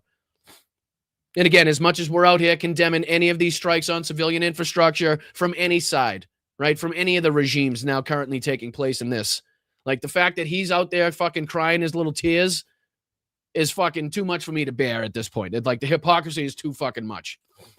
Luckily, no one was killed, but that's due to luck, not their intention. Their intention is to murder civilians. Second, they fired on Jerusalem right next to the holy sites of the three monotheistic faiths, the Western Wall, the Church of the Holy Sepulchre, and the Al-Aqsa Mosque. And by dint of a miracle again, none of them were hurt, but they were targeting the holy sites of the three major monotheistic religions. Third, they fired an intercontinental ballistic missile on Diego Garcia. And it was like a bunch of these reports out there that was like, oh, this is the moment you got to see. It was the moment that a wall was almost hit. Nobody was struck. Nothing fucking was hit. But this is the turning point. This is the moment here. And it's like, do you fucking people hear yourselves? Do you want to pull up a picture? Do you want to pull up a fucking, a map right now? I mean, a satellite image of what Gaza looks like and how they continue here. We'll put this on there. Might as well. Where is it where they continue to say, let me see if I can throw this on. There's one of these that I got to find as well. Yeah, this one right here. I mean, we talked about this the other day, too. This is Haaretz. This is an Israeli publication where they continue to reference the Israeli leadership talking about how they want to make Lebanon look like Gaza, right? It's going to look like Gaza. Defense minister says Israel will flatten homes in Lebanon's border villages. The IDF said Sunday it intends to strike the Kazmia Bridge, a key coastal highway crossing into the southern city of Tyre, which would now effectively cut off Tyre and much of southern Lebanon. My apologies if I'm mispronouncing those. But again, this is from the Israeli defense minister, Israel Katz, said Sunday that the union, that under orders from him and Prime Minister Netanyahu, the IDF will accelerate the demolition of Lebanese homes in the frontline villages along the border in line with the model we applied in Gaza's Rafah and Beit Hanun. And again, we can all reflect on and take a look at what's happening there. Not only that, but the thing's still taking place now in the West Bank. I mean, might as well no better time to throw that on here. Let me see. I'll throw this one on first, and then we can take a look at that. Here's the other clip that I wanted to reference as well from the de facto president of the United States. Let me see, just to make sure you. I know. I was muted. My apologies, but you didn't miss much. I'm only going through the videos to try to figure out which one I want to play next. I don't know why it picks and chooses like when it wants me to mute. Weird. I'll figure that out later. My apologies. All right, but yeah, let's throw this one on the screen. There's another one, a bit of hypocrisy here by Netanyahu, where he's desperate to use again the launch on Diego Garcia to his benefit to try to get people on his side, to try to get the world on his side. Even though again, he should be able to recognize at this point it's well beyond, getting the public sentiment back as far as this is concerned. But here he is. Let's just play a couple minutes of this, or excuse me, it's only 2 minutes long, but let's just see if we can dive into a little bit of this. If anyone needed an explanation of why... What's up, Liberal Dan? What's up, brother? Appreciate you being here, dude. Thank you so much. What's going on, peeps? Hit that like button, everybody filter in it. Hit that like button if you could. Appreciate you guys being here. Again, I'm Boston Brian. This is Blunt Politics. We're trying to get to 20,000 subscribers by the time midterms come, so we could give the big middle finger to the GOP, the big FU to the GOP, and it's only with your help that will get us there. Again, we're just listening to a little bit of the President of the United States here, Benjamin Netanyahu, in case you're just joining us, a little bit of hypocrisy and propaganda, basically just normal shit from this asshole. Iran is the enemy of civilization and the enemy and the danger to the entire world. Well, that's crazy because we now see you and your fucking government as the threat to, humanity, the threat to civilization, and have been for quite some time now. You got it in the last 48 hours. In the last 48 hours, they fired a terror weapon on civilians. Oh my God, can you imagine a country doing that? Can you honestly imagine? It's like I can't even think of a country at all that's been doing that for fucking quite some time in front of the world without fucking care, right? It's almost like we could pinpoint another country that's fucking even more capable and has been doing that for quite some time that you're just not talking about. Maybe, I don't know. You should have your finger right on it, though. There's a children's nursery here. There's an old person's home here. Civilians, families, they fire terror weapons on civilians, and often they use cluster bombs, which are forbidden by international law. The second thing that they did is that they fired on Jerusalem right next to the holy places. They sent ballistic missiles that could have destroyed the Church of the Holy Sepulchre, the Al-Aqsa Mosque, and the Western Wall. The three holiest sites to the three monotheistic religions, they don't care. They're firing on everyone. The third thing they did is they fired in intercontinental ballistic missiles 4,000 kilometers right into Diego Garcia, the American-British base. They can reach now with these ballistic missiles everywhere in Europe, almost everywhere in Europe. I've been warning that for years. The fourth thing that they did... Again, utilizing to the best of his ability the fact that he could use that propaganda to make it seem like he needs everybody now on his side. Everybody now is the time that they got to jump on and jump in this fight. Because now you're under threat like you have been for the last 47 years. It's coming in 2 weeks. It's coming in 2 months. It's coming in 2 days, right? The same fucking shit he's been saying for God knows how long at this point is the same shit he continues to say now and utilize. So that's why everybody's like, who's got the most to fucking benefit from this? That's crazy how that's happened. Why would they deny responsibility when all of the other things that have been more than happy to claim responsibility for, you know what I mean? Makes you fucking wonder. It makes you fucking wonder at this point. But again, we don't have to dive into too much of that asshole and his nonsense. Again, it almost makes you cold-hearted. It really does, especially when you continue to see shit like this. The IDF strikes over 100 medical facilities in Lebanon, killing 40 medical workers, the health ministry says. So again, it turns you fucking cold-hearted. It almost takes away all of your ability to have, empathy. When you see this shit is perpetrated by a country fucking that's doing the same goddamn, if not worse, at an exponential level, the same goddamn shit. So we try to again, keep our humanity on this side, and also call out, all of these egregious acts by all of the sides that are now engaged in, attacking civilian infrastructure, attacking hospitals, attacking fucking hotels, whatever it may be. It shouldn't be that difficult for anybody to come out and say, no, we condemn that on all sides, okay?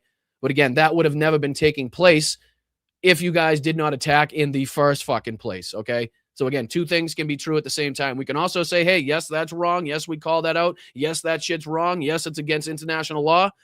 But also, it wouldn't be fucking happening if you assholes weren't in control, okay? If there was somebody else with a fucking brain in their heads, right, they wouldn't be fucking getting us into this. We wouldn't be seeing this problem right now. But we do. And this is another Haaretz This is another Haaretz article here. So again, another Israeli publication talking about the IDF and the over 100 medical facilities in Lebanon. I think the number now is up to about 1.2 or more million people that have been displaced inside of Lebanon at this point. Not to mention the ongoing war crimes that we've seen committed. Here's a story that blew up. Again, sorry to, I will probably, preface this by saying viewer discretion is advised. This is kind of for educational purposes only. I'm not sure exactly what to say in front of this, but again, trigger warning, viewer discretion is advised for this next story here. But this is another one that was making the rounds and something that we absolutely should be talking about, which is the fact that an 18-month-old infant in Gaza was tortured by Israeli soldiers to press his father into confessing during interrogation after being abducted near a refugee camp, according to family and doctors. I think he was actually tortured for about 10 hours, had a nail driven through his legs, was burnt with cigarettes. Just absolutely atrocious shit, and adds to the list that we know about as far as, war crimes and torture committed by the Israeli forces. A lot of it coming out on fucking video, a lot of it that we know the facts, the people involved. There's really no question to it. We've seen a lot of the, executions and assassinations in broad daylight, whether it be by, IDF forces with guns or them with drones or whatever munitions they decide to use at that point. But this is disgusting, horrible, decrepit shit right here, where anybody that is taking money from the pro-Israel lobby, from fucking AIPAC, right, should be fucking absolutely goddamn ashamed of themselves, right? And they should have to answer for every fucking dollar that they're ever taken from these fucking people, okay? When you hear shit like this, and again, the ongoing instances that we already fucking know about, adding this on to it, and here's just a short clip to detail exactly what we know. And again, this is from Al Jazeera, in case anybody's questioning the source here that's now reporting on it. This is an Al Jazeera clip.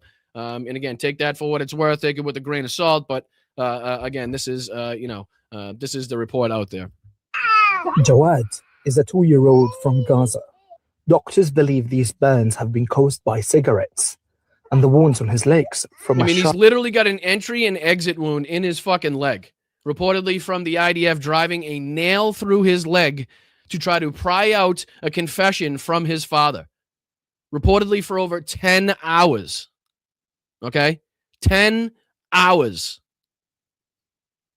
An infant, a child, a baby. Object. Jawad was reunited with his family in Al-Maghazi refugee camp. Hours after witnesses say he and his father were detained by Israeli forces. His family says there was blood on his clothes. When we first received him, we noticed blood on his pants. His mother examined his body and saw wounds. At first, we thought it might be from shrapnel, but when we got him to the hospital, doctors confirmed these are clear signs of abuse caused by cigarettes and a sharp object. The wound on his leg has both an entrance and an exit. And now fucking absolutely horrific, absolutely disgusting shit, right? Just again, added to the list of shit that we know, about these war criminals, about this fucking regime that we're so closely aligned with and send billions and billions and billions and billions of dollars to every single fucking year for absolutely nothing in return besides giving them basically full and total control over our fucking politicians, over our government, the laws that we put in place or don't put in place, the people that we follow fucking headlong into war to destabilize the fucking region.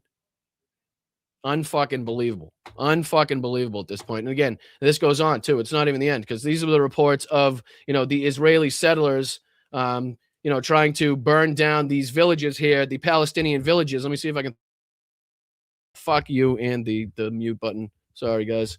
But again, you didn't miss much. You didn't miss much. We're just going to throw this video on here because this goes right along with the CNN, goes along with that Al Jazeera clip here. This is also what's taking place. Let me see if I can start this over here. Israeli settlers launched widespread attacks on Palestinian communities across the occupied West Bank, setting homes and vehicles on fire and injuring several people, according to eyewitnesses and activist groups. Videos obtained by CNN showed cars in flames with smashed windows in Jalud, south of Nablus. One dramatic video shows a large group of masked individuals charging down the village streets. Activists say settlers also attacked nearby Qariyut, torching, they say, more than 10 homes. In Funduqmiya, a similar attack unfolded. Cars were smashed and at least 2 homes were set on fire. Mustafa Barghouti, the head of the Palestinian National Initiative, accused settlers of exploiting the war in Iran to, in his words, launch massive terrorist attacks on Palestinian civilians. The attacks followed the death of an Israeli settler in a car crash involving a Palestinian resident.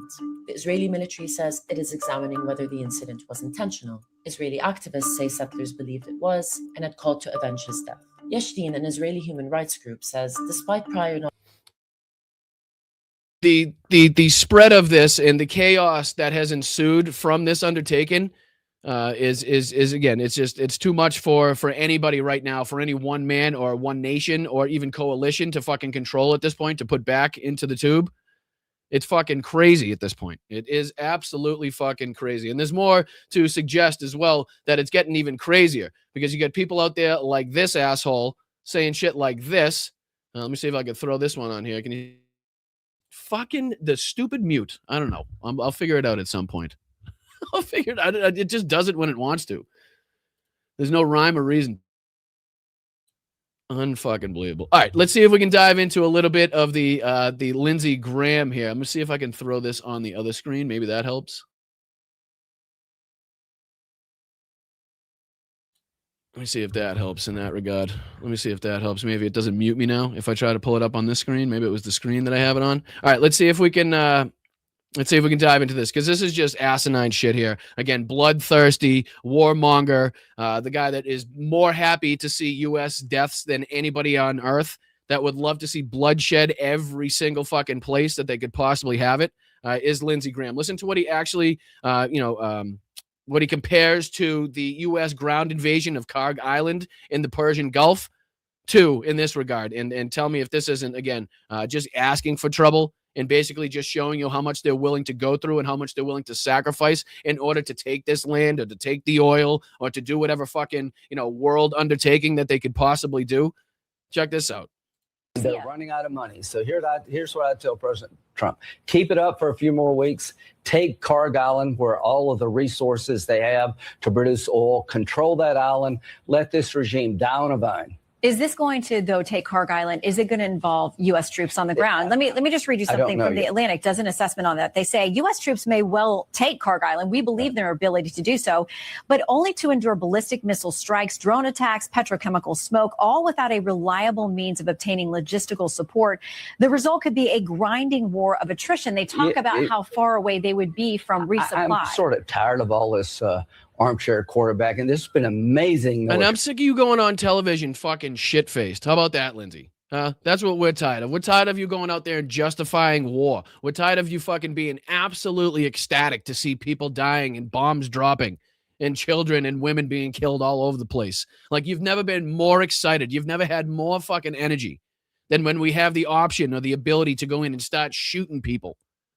This guy has just never been more satisfied than when we're fucking have the ability to go to war and start killing innocent civilians. But listen to what he actually compares this to. Operation. God bless the fallen. But it's a difference when we talk about troops on the ground. I trust the Marines, not that guy. I trust DOD. We got 2 Marine expeditionary units sailing to this island. We did Iwo Jima. We can do this. The Marines, my money is always on the Marines. I don't know if you... So again, we did Iwo Jima. We could do this. And again, doesn't even bring up the fact that the 82nd has now been deployed there. Again, thus giving us more information, more evidence to suggest that boots on the ground is inevitable at some point in time, considering the goals that we still have or, purport to have as far as the United States cannot be, accomplished, cannot be resolved without boots on the ground. Right, Donald Trump's now back to talking about regime change. He's now talking about somebody else other than the Ayatollah's son being in charge. So again, that is back to now putting regime change back on the table. Apparently, like they've flip-flopped more times in this than you could find on the beach on a hot summer day at this point. So it's hard to keep track exactly what's been taking place or exactly what they mean or what they're going to follow through on. It really is at this point. It's almost an impossibility to figure out what's going to fucking be the next move in this. It's incredible. It really is fucking absolutely incredible that we continue to see the shit that we're seeing and the nonsense that we're hearing from these people. I mean, you know how many thousands and thousands and thousands of U.S. service members were injured? How many thousands and thousands and thousands lost their lives to take the fucking island of Iwo Jima? Like, do you understand the ramifications? Do you understand the repercussions if we were to, again, put boots on the ground? Fuck you, and you're muting, you son of a bitch. All right, last time we're doing the vertical. It's the last time. I'm not dealing with it. I'm not dealing with the muting. That's it. It's over. It's official. No more fucking vertical. It's a piece of shit. It doesn't work. I don't know why it would mute me at any point in time. It's my show. My name's on it. So fuck you, Vertical View. Okay? Anyway, but the more that this guy is on TV calling for bloodlust, like the guy's never been more happy to see people dying, right? The guy's never been more ecstatic or excited to see people dying. It's just when these people are in charge, you know that we're going to get the outcomes where we find ourselves. That's it. That's what happens when these people continuously are in charge. Like how many thousands and thousands of people died to take Iwo Jima? How many thousands were injured? Sorry, I'm not sure in what point of time you guys were unmuted and what you heard, what you didn't hear. So excuse me if I'm repeating myself, but I mean to show what he's willing to put up with, what he's willing to kind of sustain as far as losses in this battle is shown right there, as far as, going to the extent of Iwo Jima. I mean, and again, the ramifications of putting U.S. boots on the ground on Karg Island. I mean, what do you think the Iranians are going to do? You think they're just going to sit there and let you guys occupy that spot right off the fucking, right off the coast there?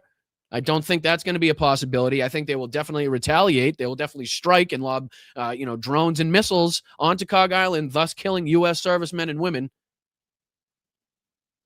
A lot more, probably because there'll be a lot more, concentrated on that island. So we're not going to be talking about 5, 10, or 15 even. It'd be exponentially more than that. Again, if they decide to put boots on the ground, that's another escalation in this, which will be met by further escalation by the Iranians, which we continue to see them have the ability to do. We continue to look at, what OSINT Defender does and putting together these clips and these, these different little looks that we can see on how much the administration, how much Pete Hegseth, how much Donald Trump are lying to your faces, as far as the capabilities of the Iranian military, as far as the capabilities of the Iranian leadership right now. We continuously see and hear that they have no ability to strike back. We've hit over 10,000 targets. We've taken out the Air Force. We've taken out the Navy. We've taken out the fucking speedboats. We've taken out the regime. We've taken out everything. There's nothing left to do. This is a victory, total and complete victory. No more targets to hit. It's actually up to the pilots now to distinguish their own targets, because that's kind of, where we're at this point. There's nothing else left, nothing left to strike as far as we could give them. So if they see something, they can report it in. But otherwise, no ability to strike back, no ability to, to cause any damage to our bases or to our allies. That's what you're being told by the regime, by Netanyahu's regime and the Trump regime. But yet we continue to see shit like this every single day. Here's, according to the Saudi Ministry of Defense, in the past hour, 15 Iranian drones have been tracked and shot down over the eastern region of the country. That doesn't seem to me that like the Iranians have zero capabilities left to put up drones or missiles, right? That tells me the complete opposite. Not only that, but pairing this with the ongoing and seemingly, creeping up ability to penetrate not only the Iron Dome, but also the U.S. air defenses, it is, again, something that directly flies in the face of everything that you're being told now by the propaganda media on the right and also the leadership here in the United States. But that's one of the aspects. Let me see if I can throw this on the other screen. Maybe it won't mute me every time I go over to it. And it did mute me every time I went over to it. All right, let's see if we can track this now. So that was about 20 hours ago, 19 hours ago, posted by OSINT Defender, that they had taken down or at least intercepted or attempted to intercept at least 15 Iranian drones. This is that explosion at the oil refinery there in Texas that people have been following, the Valero oil refinery in Port Arthur, Texas, which again seemingly will have ramifications. I don't know how big yet, if they've determined on the oil trade there. More of that, but then we continue on to show you the capabilities, I should say, of the Iranian military to continuously put up and at least endanger and continuously put pressure on different areas. Here's footage coming in from 16 hours ago. Footage shows the efforts of the Israeli air defense systems over Tel Aviv during Iran's most recent ballistic missile strikes on the country. So I find it hard to, how do they have ballistic missiles to launch up there if you've destroyed all the missiles? If they do have missiles, how do they have the ability to launch them if you've destroyed all the launch sites. But if they do have both the missiles and the launch sites, how do they have the ability to continuously strike and get through the air defense systems if you've taken out all of the other capabilities that you have? See how this doesn't lining up, and we don't show these or play these videos to be like, oh, this is good, or clap, or to commend or applaud any of this bullshit. No. The complete and total opposite, right? Absolutely against all of this bullshit. But it's the lies and the propaganda that you're being told by this administration that forces us to play these videos and to call that bullshit out, to show you what's actually taking place, to show you the reality that is happening on the ground in these areas. Because it's not all fucking roses and rainbows. It's not all sunshines and fucking hop skippity scotch here, like Pete Hegseth would have you fucking believe, right? Like they're dancing and prancing since the first bomb was dropped and nothing could go wrong. Meanwhile, we continue to see this shit on a nightly basis. And again, here's a little bit of that footage coming in from the ballistic missile attack over Tel Aviv.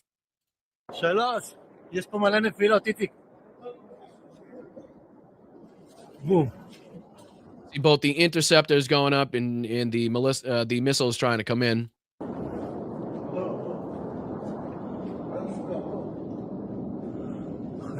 So again, that's footage coming from over Tel Aviv. We go on here. This is several fires are burning and extensive damages can be seen following multiple Iranian ballistic missile impacts in Tel Aviv. Again, showing the ability to get through the Iron Dome defenses here. Again, above and beyond what you'd have been told to you by not only the Israeli government, but also, again, the government here in the United States. Check this out. האוטו התהפך מההדף. רואים משמור, תראה. And again, this is footage they definitely don't want you to see, and they've been working very hard behind the scenes to make sure that you don't see the extent of the damage, you don't see the extent, and again, the success rate that the Iranians seemingly have been able to see in the last, at least there's been an uptick, at least I'd say about the week or two, maybe even a little bit more than that, as far as that's concerned. אז התקרב שלא התפוצצו מכוניות. יש מישהו עזרה שצריך? מה?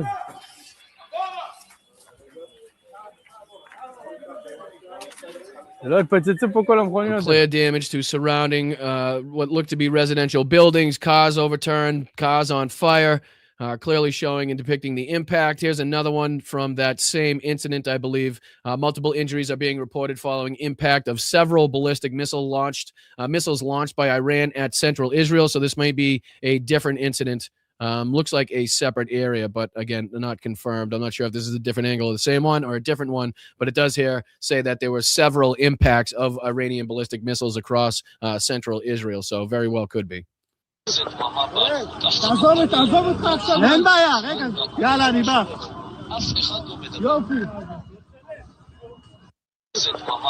again, these short, quick videos that are what's typically coming out, what we're able to see here. Here's another one. Smoke rises from one of the ballistic missile impact sites in Tel Aviv in central Israel. You can see there on your screen the smoke clearly visible.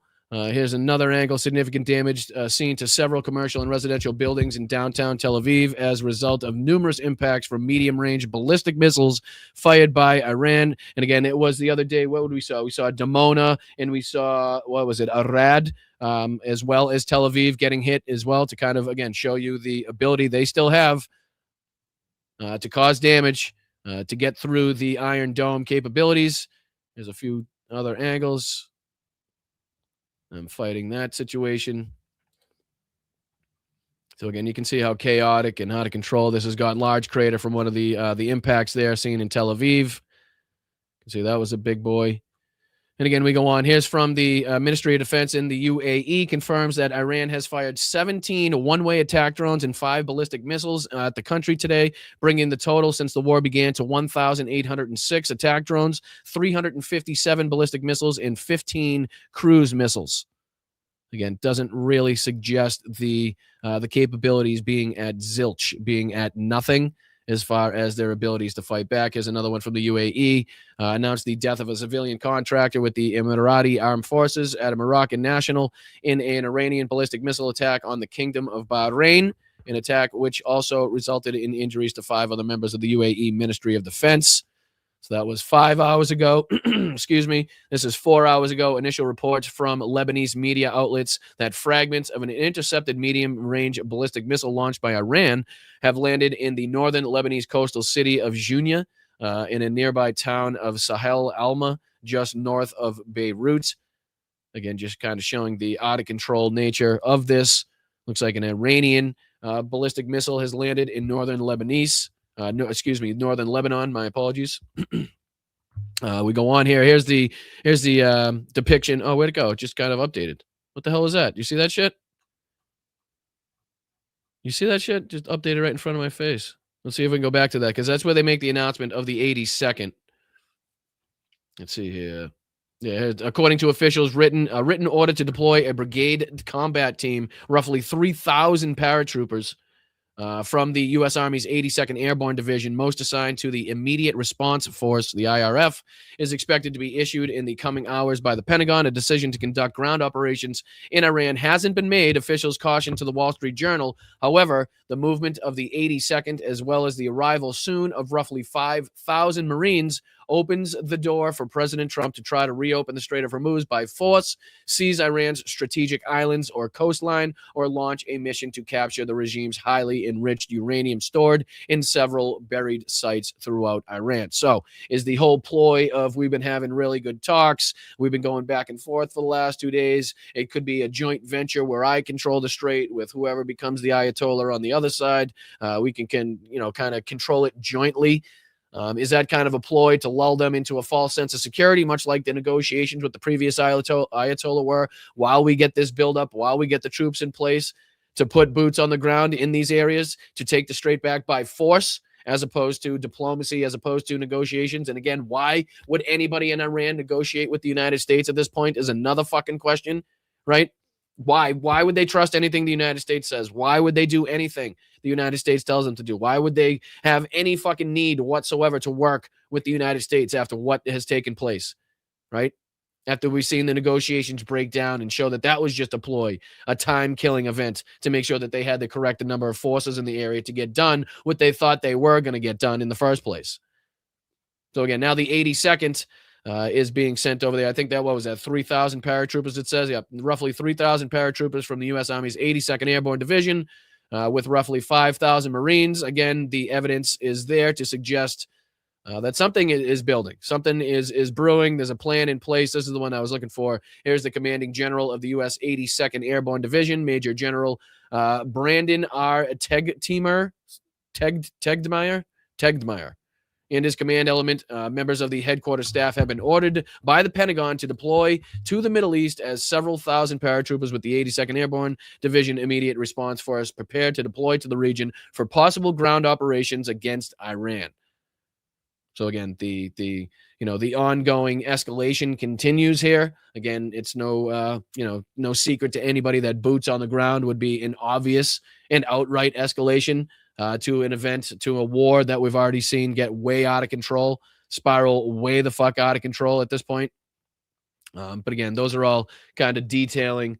The rest of those videos that we played were just kind of detailing the fact that the Iranians still do have the capabilities and the abilities to affect damage and to keep pressure on not only the Strait of Hormuz, but also to continue to fire into Israel, to continue to fire on U.S. bases in the area. And again, against everything that you're being told by Pete Hegseth and the rest of these assholes in general. But what do you say we finish it off with? What else did we get into? Did I miss anything? I don't think I missed anything on this side of things. I don't think I missed anything on this side of things. So let's see if we can get into, let's finish it off here with a little bit of Benny Johnson trying to claim victory. Now, it might mute me just for a second as I try to put it on the other screen. My apologies, but I shall fix it in just a second. All right, back at it. We're back at it. All right, let's finish it off with this idiot for the rest of the day. We got about 13 minutes left, and then we'll get into thanking everybody that was kind enough to get into, contributing to the show, their generosity and their thanks that they give to the show. I want to make sure we highlight and appreciate everybody, as we always do. So let's dive into a little bit of old Benny Johnson. this guy here just becomes more and more sycophantic by the day. He's pretty much thrown in the towel as far as trying to, report on what's happening in reality. And basically he's just now thrown his money behind Donald Trump in every regard and says he shouldn't question anything and everything's part of the plan. Like before he was kind of, having those really quiet videos where he's having to sadly explain all the reality that was going on right now and the instability. Well, basically he said, F that, screw that. No more of that. We voted for Donald Trump for a reason. This is what we wanted to see. The instability, the war, the rising prices. This is exactly what we wanted. But now Benny Johnson is really quick to try to, get some victory out of this. Now saying there's going to be some sort of ceasefire that nobody else is fucking talking about. So let's see if Benny Johnson can enlighten us in any regard. And check out how ridiculously sycophantic every single one of this guy's AI intros is. Like everyone just gets worse and worse and worse at this point. Look at this junk on your screen right now. Ugh. Makes me want to gag. All right. Hit that like button, though. We'll kind of end the show out with this one, and I'll get you guys out of here to enjoy some other great creators that you guys follow. I appreciate you watching here at Blunt Politics. The community that we've managed to build here is absolutely amazing, and it goes a long way to show that I have at least some benefit out there to you guys. So, all right, let's get into this again. Just a couple minutes. We don't have to get into too much of this. It's just him trying to declare victory at any possible turn he can in this. To try to get out of this absolute disaster that he knows he's facing, especially in a midterm election year. Again, Benny Johnson may be dumb, but he also knows exactly what's taking place in reality, while also knowing where his bread is buttered and where the paychecks come from and what he has to kind of espouse on his podcast. So again, let me see if I can throw this on. I don't know what this would look like. Let me see. I'll play the video.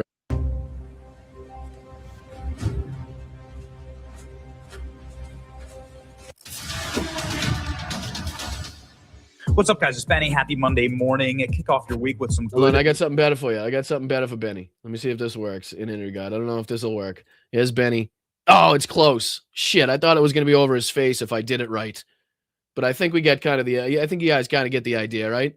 Benny Johnson coming in for a video. Hey, Benny. What's up there, Chief? Looks just fucking like him. It looks just fucking like him. All right, let's go on. I don't want to leave up there. I'll distract you too much. News here, a ceasefire agreement between America and Iran. Check this out.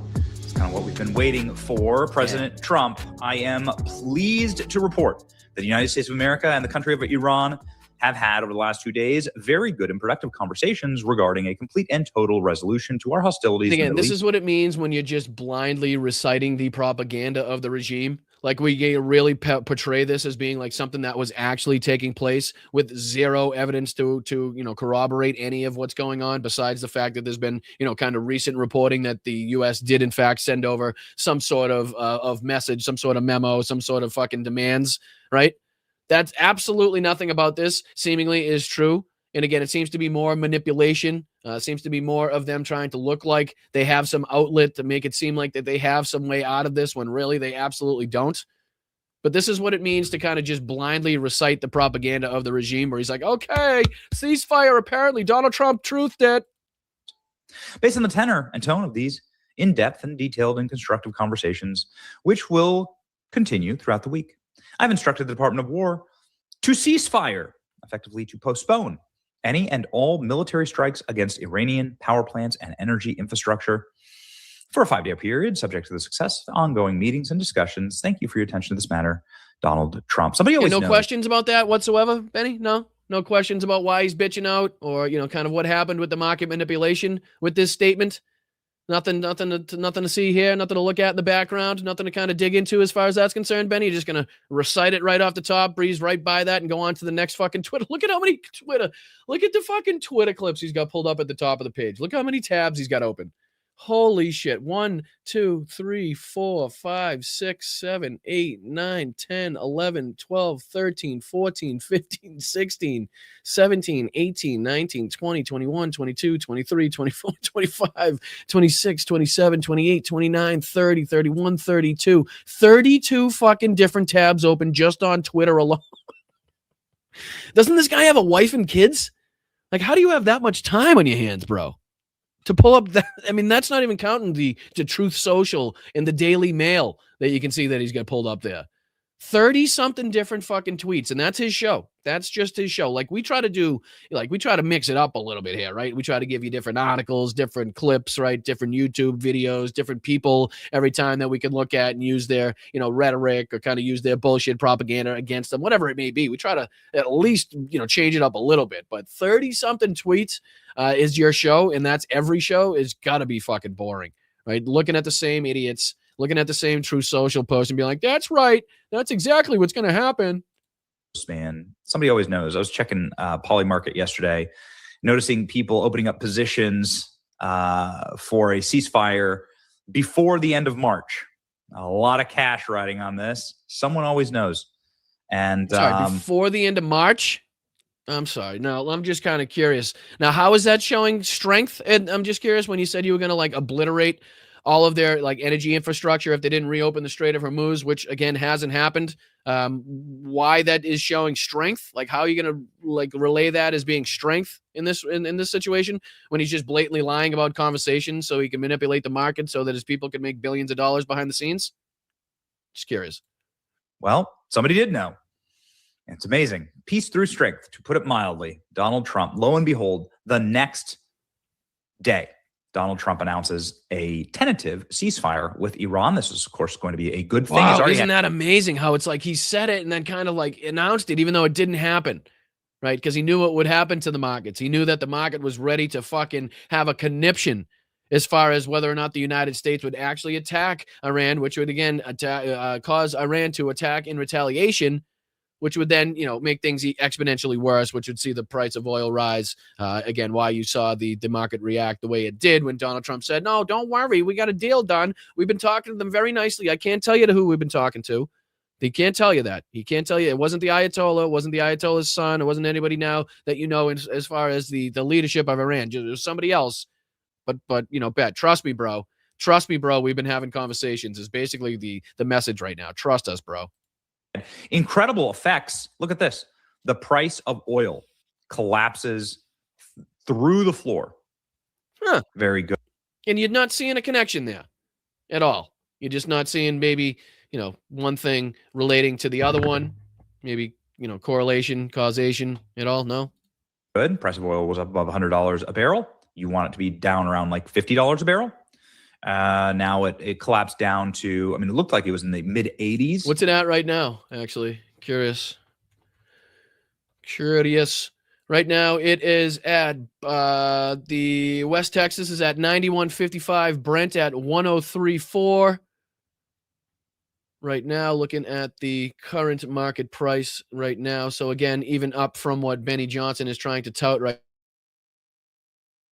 And God damn it with the mute. Even though Benny Johnson's trying to say he wants it down at 50 something a barrel, he's trying to show it on the screen as 80 something a barrel. Now back up to West Texas being 91.62 and Brent being 103.4 at the current time right now. So even this video is already late as far as the uptick that we've already seen. It looks like he's showing that as far as 91.54 on his screen. So again, he's not even going to talk about that either. He's just, again, every piece of this is just repeating the propaganda, making it seem like you're just blind, making it seem like there's no rhyme or reason to this. Like everything is on the uptick, right? Everything's fucking going smooth. Everything's going swimmingly, folks. This is exactly what we planned for. Like, this is the guy, literally covering his head and not recognizing that the fucking, the nuclear bomb's about to be dropped. And he's like, no, don't worry about it. It's going to be fine. Everything's going to be great. Don't worry. I wore this hard hat today. We should be safe. Okay, buddy. Well, let me throw Benny back on for you guys. My apologies. President Trump says that he's had productive talks with Iran. Yeah. He said it, so it must be true. He said it, so it must be true. And let's not bring up any of the facts that, the Iranians have already come out and said how much bullshit that is and all of the mocking that they've done as far as Donald Trump basically negotiating with himself to manipulate the price of oil. But don't mention any of that, Benny, to you people. That would really suck. That essentially military aggression has been postponed. What does this say? We're getting closer to meeting our objectives. Again, none of the objectives are getting close. Completely degrading Iranian missile capability launchers and everything else pertaining to them. Again, we just continue to show you their ability to launch up the Iranian missiles and drones, destroying Iran's defense industrial base, eliminating their Navy and Air Force, including anti-aircraft weaponry, never allowing, we just talked about how the F-35 was hit, never allowing Iran to even get close to nuclear capability, which apparently they obliterated a long time ago. And Tulsi Gabbard loves to say was paused in 2003, and there's no evidence to suggest that they even tried to restart it.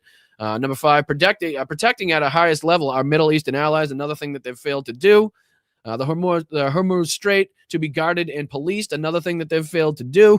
Like, none of these things seemingly are going our way as far as being able to be like, yep, we definitely won as far as that's concerned. Like, even the Navy and the Air Force, we've talked about that a million times. They don't need it. Definitely don't need it.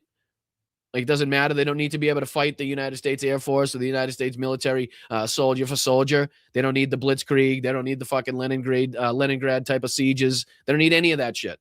They just need to be able to launch their missiles and launch their drones, control the Strait of Hormuz, and continue to, duck, dodge, and weave as far as being able to, continuously put these things up and cause damage and pressure on the world economy.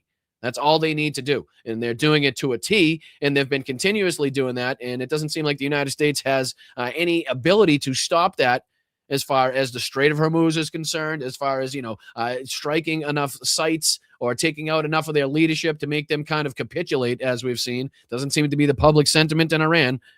From any of the funeral footage that we've seen, any of the processions that we've seen, from any of the leadership that were taken out, it seems like they're more than willing and more than ready to stand up against the Western alliances, the Western nations, than they ever have been. President Trump saying on Friday, we are getting very close to meeting our objectives and consider winding down our military efforts in the Middle East. Terrorists. Benny bores me now, especially when he's just reciting the propaganda. Right. This is another one. I am pleased to report the United States and the country Iran had hold over the last 2 days. And he goes back to this bullshit post.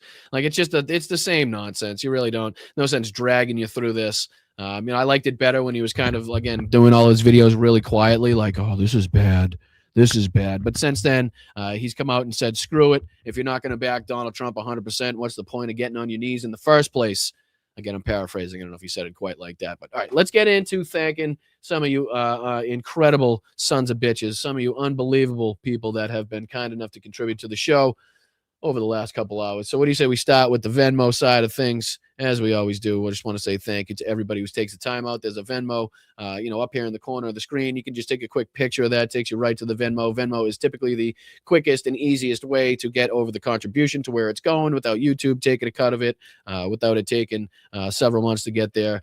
Typically the easiest way. But any of the ways that you guys contribute are awesome, and I do thank you each and every time for doing so. What do you say we get into some of the transactions? All right, Jeff, let's go, brother. Appreciate the $4.20 contribution on Venmo. He says, merch just ordered for Roxanne and me. Glad you were back up and running. Oh, let's go. Way to start it off, brother.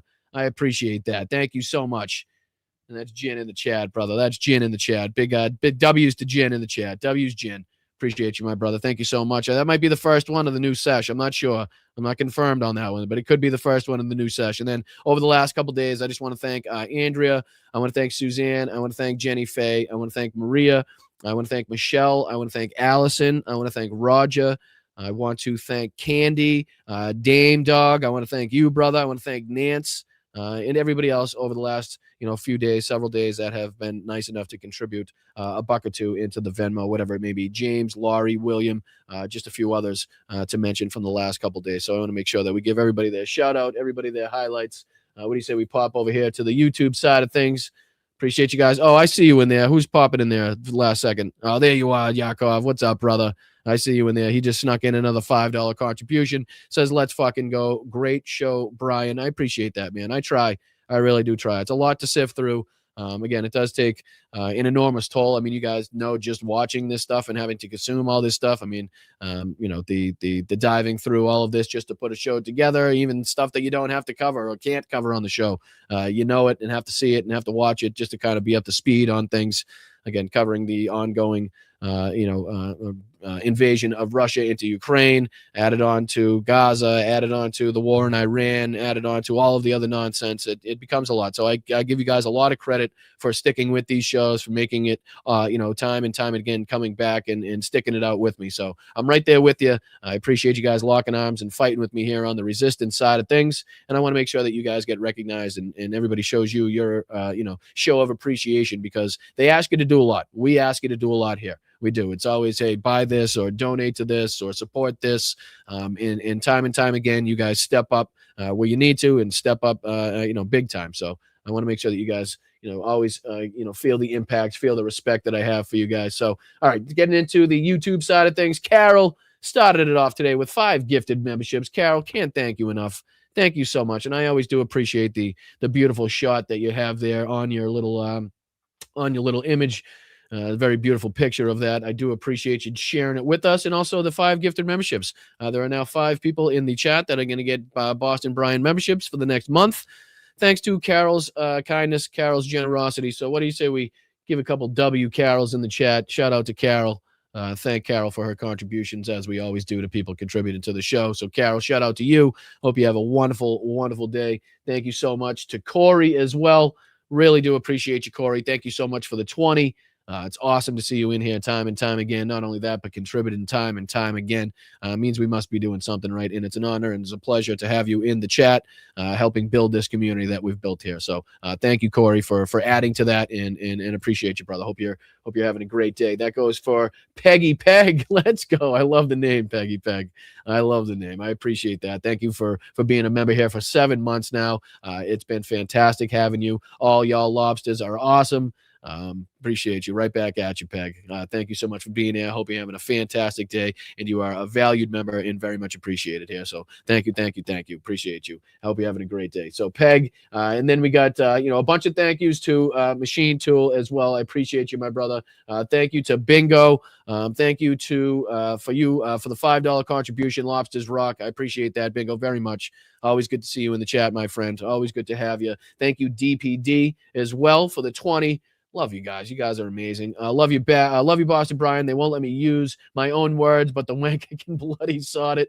They are all bollocks, bell end, pillock, full of cod swallow and full of sugar. My fellow Brits know exactly what I mean. And DPD, I do as well. I've watched quite enough, British television in my day to know exactly what you mean and to feel that sentiment directly. So amen, my friend. Amen, my friend. I appreciate you. Cheers to you. Hope you're having a wonderful day. Thank you for chiming in there with that. I just don't see where YouTube wouldn't allow you to get away with any of that language. I'm sure they had no idea what you were talking about, but I'm sure you had spicier words before that. But thank you so much for the $20. Thank you so much for the contribution. We appreciate you. Thank you so much to Tiffany RN76. Let's go. Member for 17 months. Back to the hat. Love it. Come join Manda or Ellie. Promise to be good. Let's fucking go. I appreciate that. Thank you so much. And again, it's only when the hair doesn't cooperate or I'm in need of a haircut anymore. I don't know. It's how I feel in the morning. You never know. I could go hairless. I could go with it. I could go without. Now it's kind of like a calling card at this point, right? Who knows? But Tiff, thank you so much. I appreciate you for chiming in there in the chat. Thank you so much for being here for 17 months. Let's fucking go. Ruben! Let's fucking go, brother. Netanyahu is a terrorist. Absolutely. Second that. War criminal, terrorist. Yeah, absolutely. No notes on that one, Ruben. Thank you for being here for 7 months. Sorry that you had to utilize that, 7-month membership goal with that kind of guy's name. I apologize about that, but 'tis the times we are in. But I thank you so much, Ruben, for everything that you do in this community. I appreciate you for being here. Thank you, Greg. No more vertical club donation. I know. I can't figure out why it wants to mute me. I think it might have to do with the screen. I think I may have figured that out, though. Because it seems like if I'm not on this screen, it mutes me every time I click onto it. But if I have it pulled up on this screen, it doesn't seem to mute me. So maybe there's a way out of that where it can stop frustrating me. But again, if I can't figure out a way to end that bullshit, then I'm not dealing with it. Again, there's more than enough ways for you guys to watch where you don't need all of these other, ways thrown at you if it's not working correctly, right? I mean, if it works correctly, that's one thing. But, if it's adding to the problems, then again, I'd rather it not add to the distractions. I can tell you that much. But Greg, I appreciate you, my man. Thank you so much for the contributions. Thank you so much, JD, rounded it out today as well. Thank you so much for the super sticker, my dude. going right in the swear jar as usual. Thank you for your kindness. Thank you for your generosity as always. And I appreciate you guys for being here and sticking it out with me. I know none of this stuff, or again, 99.9% of this is not fun to cover. That's why we, have to interject every now and again with maybe some silliness, maybe some other things that, kind of take your mind off of things, kind of rejuvenate you, replenish the mental health, get you off of these things. So, but to each their own. Some people like that. Some people don't like that. But again, I can't sit here and dive into all these things without kind of removing myself to some aspect or for some aspect for at least a little bit. I'd go fucking ape. I would go up the wall. So I appreciate everybody who was kind enough to contribute. Again, thank you to everybody who was nice enough to head over to bostonbrian.com. Again, that's just one of the ways in which you could, head over to the merch shop, which is, again, up and at 'em. Up and at 'em. If you guys want to head over there, I appreciate you, JD, for your super sticker as well. Let me see if I can take that out. There you go, brother. So the Blunt Politics shop is up and ready to go. You can also follow all my socials here at bostonbrian.com. Check all that out. And again, like I said, we'll be adding to all that. You can get my schedule on here as well, in case you want to be up to speed and up to date with the schedule, or you're confused about the dates and the times. So you can also check out the YouTube and get to the Patreon from here. So check that out. One click away from the shop. Again, we're going to be adding things to that. So if you're in the financial position to do so, you want to check out what's happening there, and you want to contribute to, again, the success of the channel. Make it so, again, this is a little bit more of a viable option as far as putting food on the table and paying some bills. That would be fantastic. Again, we try to do things the right way here. No outside resources, no outside companies saying, here, sell my product and tell everybody that it changed your life. Meanwhile, you got it for free last night. So none of that taking place. You don't have to charge, no pay. You don't have to come out of pocket for my Substack. Again, hopefully that worked today. Anybody that's been watching on Substack, I really do appreciate you. I'm not sure if it tells me on this, but we'll figure it out at some point. If you haven't been, if it has been, I don't know. We'll figure it out if it's working. But I thank you guys for watching me wherever you watch. Thank you for hitting that like button. Thank you for subscribing to the channel. Like I said, we're on our way to 20,000 subscribers. We're trying to get there before midterms.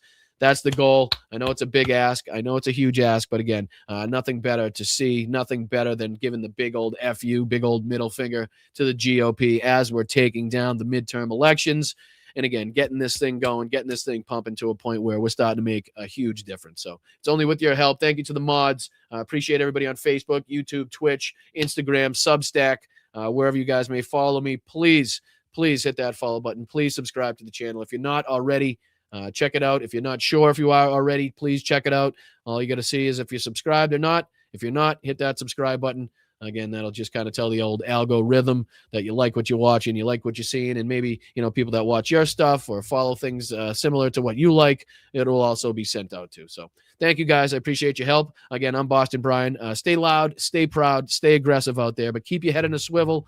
We got the rallies coming up this Saturday as well. So please make sure if you're getting out there for any of the rallies in your city, your town, your village, wherever it may be, that you have some sort of plan, that you're going with some sort of group. Some people out there, you have an exit strategy, you have people watching your back. I just want everybody to be safe out there. I really do. But again, make sure you're getting out there, making your voices heard, using your God-given right to protest in this country to the best of your ability. So I appreciate you guys. I will see you tomorrow for the doubleheader. 2 shows tomorrow. I'm holding up one finger, but I need to hold up two. 2 shows tomorrow. We get the early Wednesday show at 1 p.m. on the East Coast, and then we got the late night, 8:30 tomorrow night Wednesday show, which is a 2-hour endeavor again. So, again, check that out. Hit the notification bell. That should tell you when I go live. Again, sometimes it does it like a week later. Out of my control if that happens. But, again, anybody that has trouble remembering what times and dates we go live, hit that notification bell, and hopefully it helps you out on that regard. All right, I'm out of here. Thank you again to the best mods on Earth, and thank you again to the best chat on the face of the fucking planet, which is right here next to me, the Blunt Politics crew, right here at the Church of Briantology. Again, just a play, just a joke on the old cult of MAGA, that is. So I appreciate you guys joining me. Thank you if it's your first time. Thank you for sticking with me. And again, hit that like button on the way out, and I will see you tomorrow for a doubleheader, a double dose of the bullshit coming at you tomorrow. All right, I'm out of here. Thank you guys. Thank you to the mods. Please make sure to thank the mods on the way out, and thank anybody that contributed to the show. You guys have been fantastic, continue to be fantastic, and I really do appreciate you guys. So thank you so much.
To officially name the undisputed. When did this come out? We're inviting Americans from all across the country to come. The kidney has a very special place in the heart. It's an incredible thing. Nothing bad can happen. It can only good happen. The undisputed champion of beautiful, clean coal. For miners, do we love miners? I love miners. They're just getting acclimated. You know what that means, acclimated? He says rectum damn near killed him. We appreciate those camels. I haven't seen camels like that in a long time. Never fight uphill, me boys. Never fight uphill. They were fighting uphill. He said, wow, that was a big mistake. He lost his great general. And they were fighting. Never fight uphill, me boys. But it was too late. What uranium is, right? It's a thing called nuclear weapons and other things. Like lots of things are done with uranium, including some bad things. Oh, go fuck yourself. I said mud, I said crud. You fall into some crud or something? Call them dumps. Big, massive dumps. No, get those lights off! Off! Turn them off, they're too bright, turn them off! Man, I ain't falling for no banana in my tailpipe. We've endorsed JP, right? JD Mandel, and he's doing great.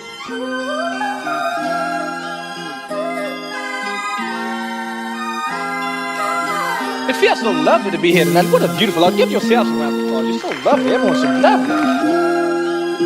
Where you going? Nowhere. Army manned the air. It ran the ramparts. It took over the airports. It did everything it had to do.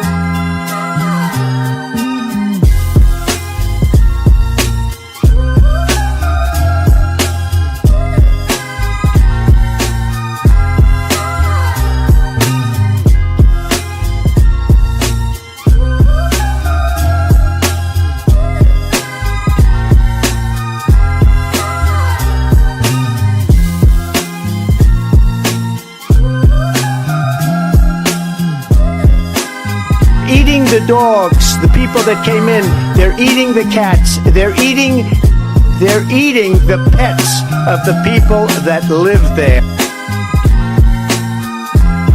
Venezuela, did you just...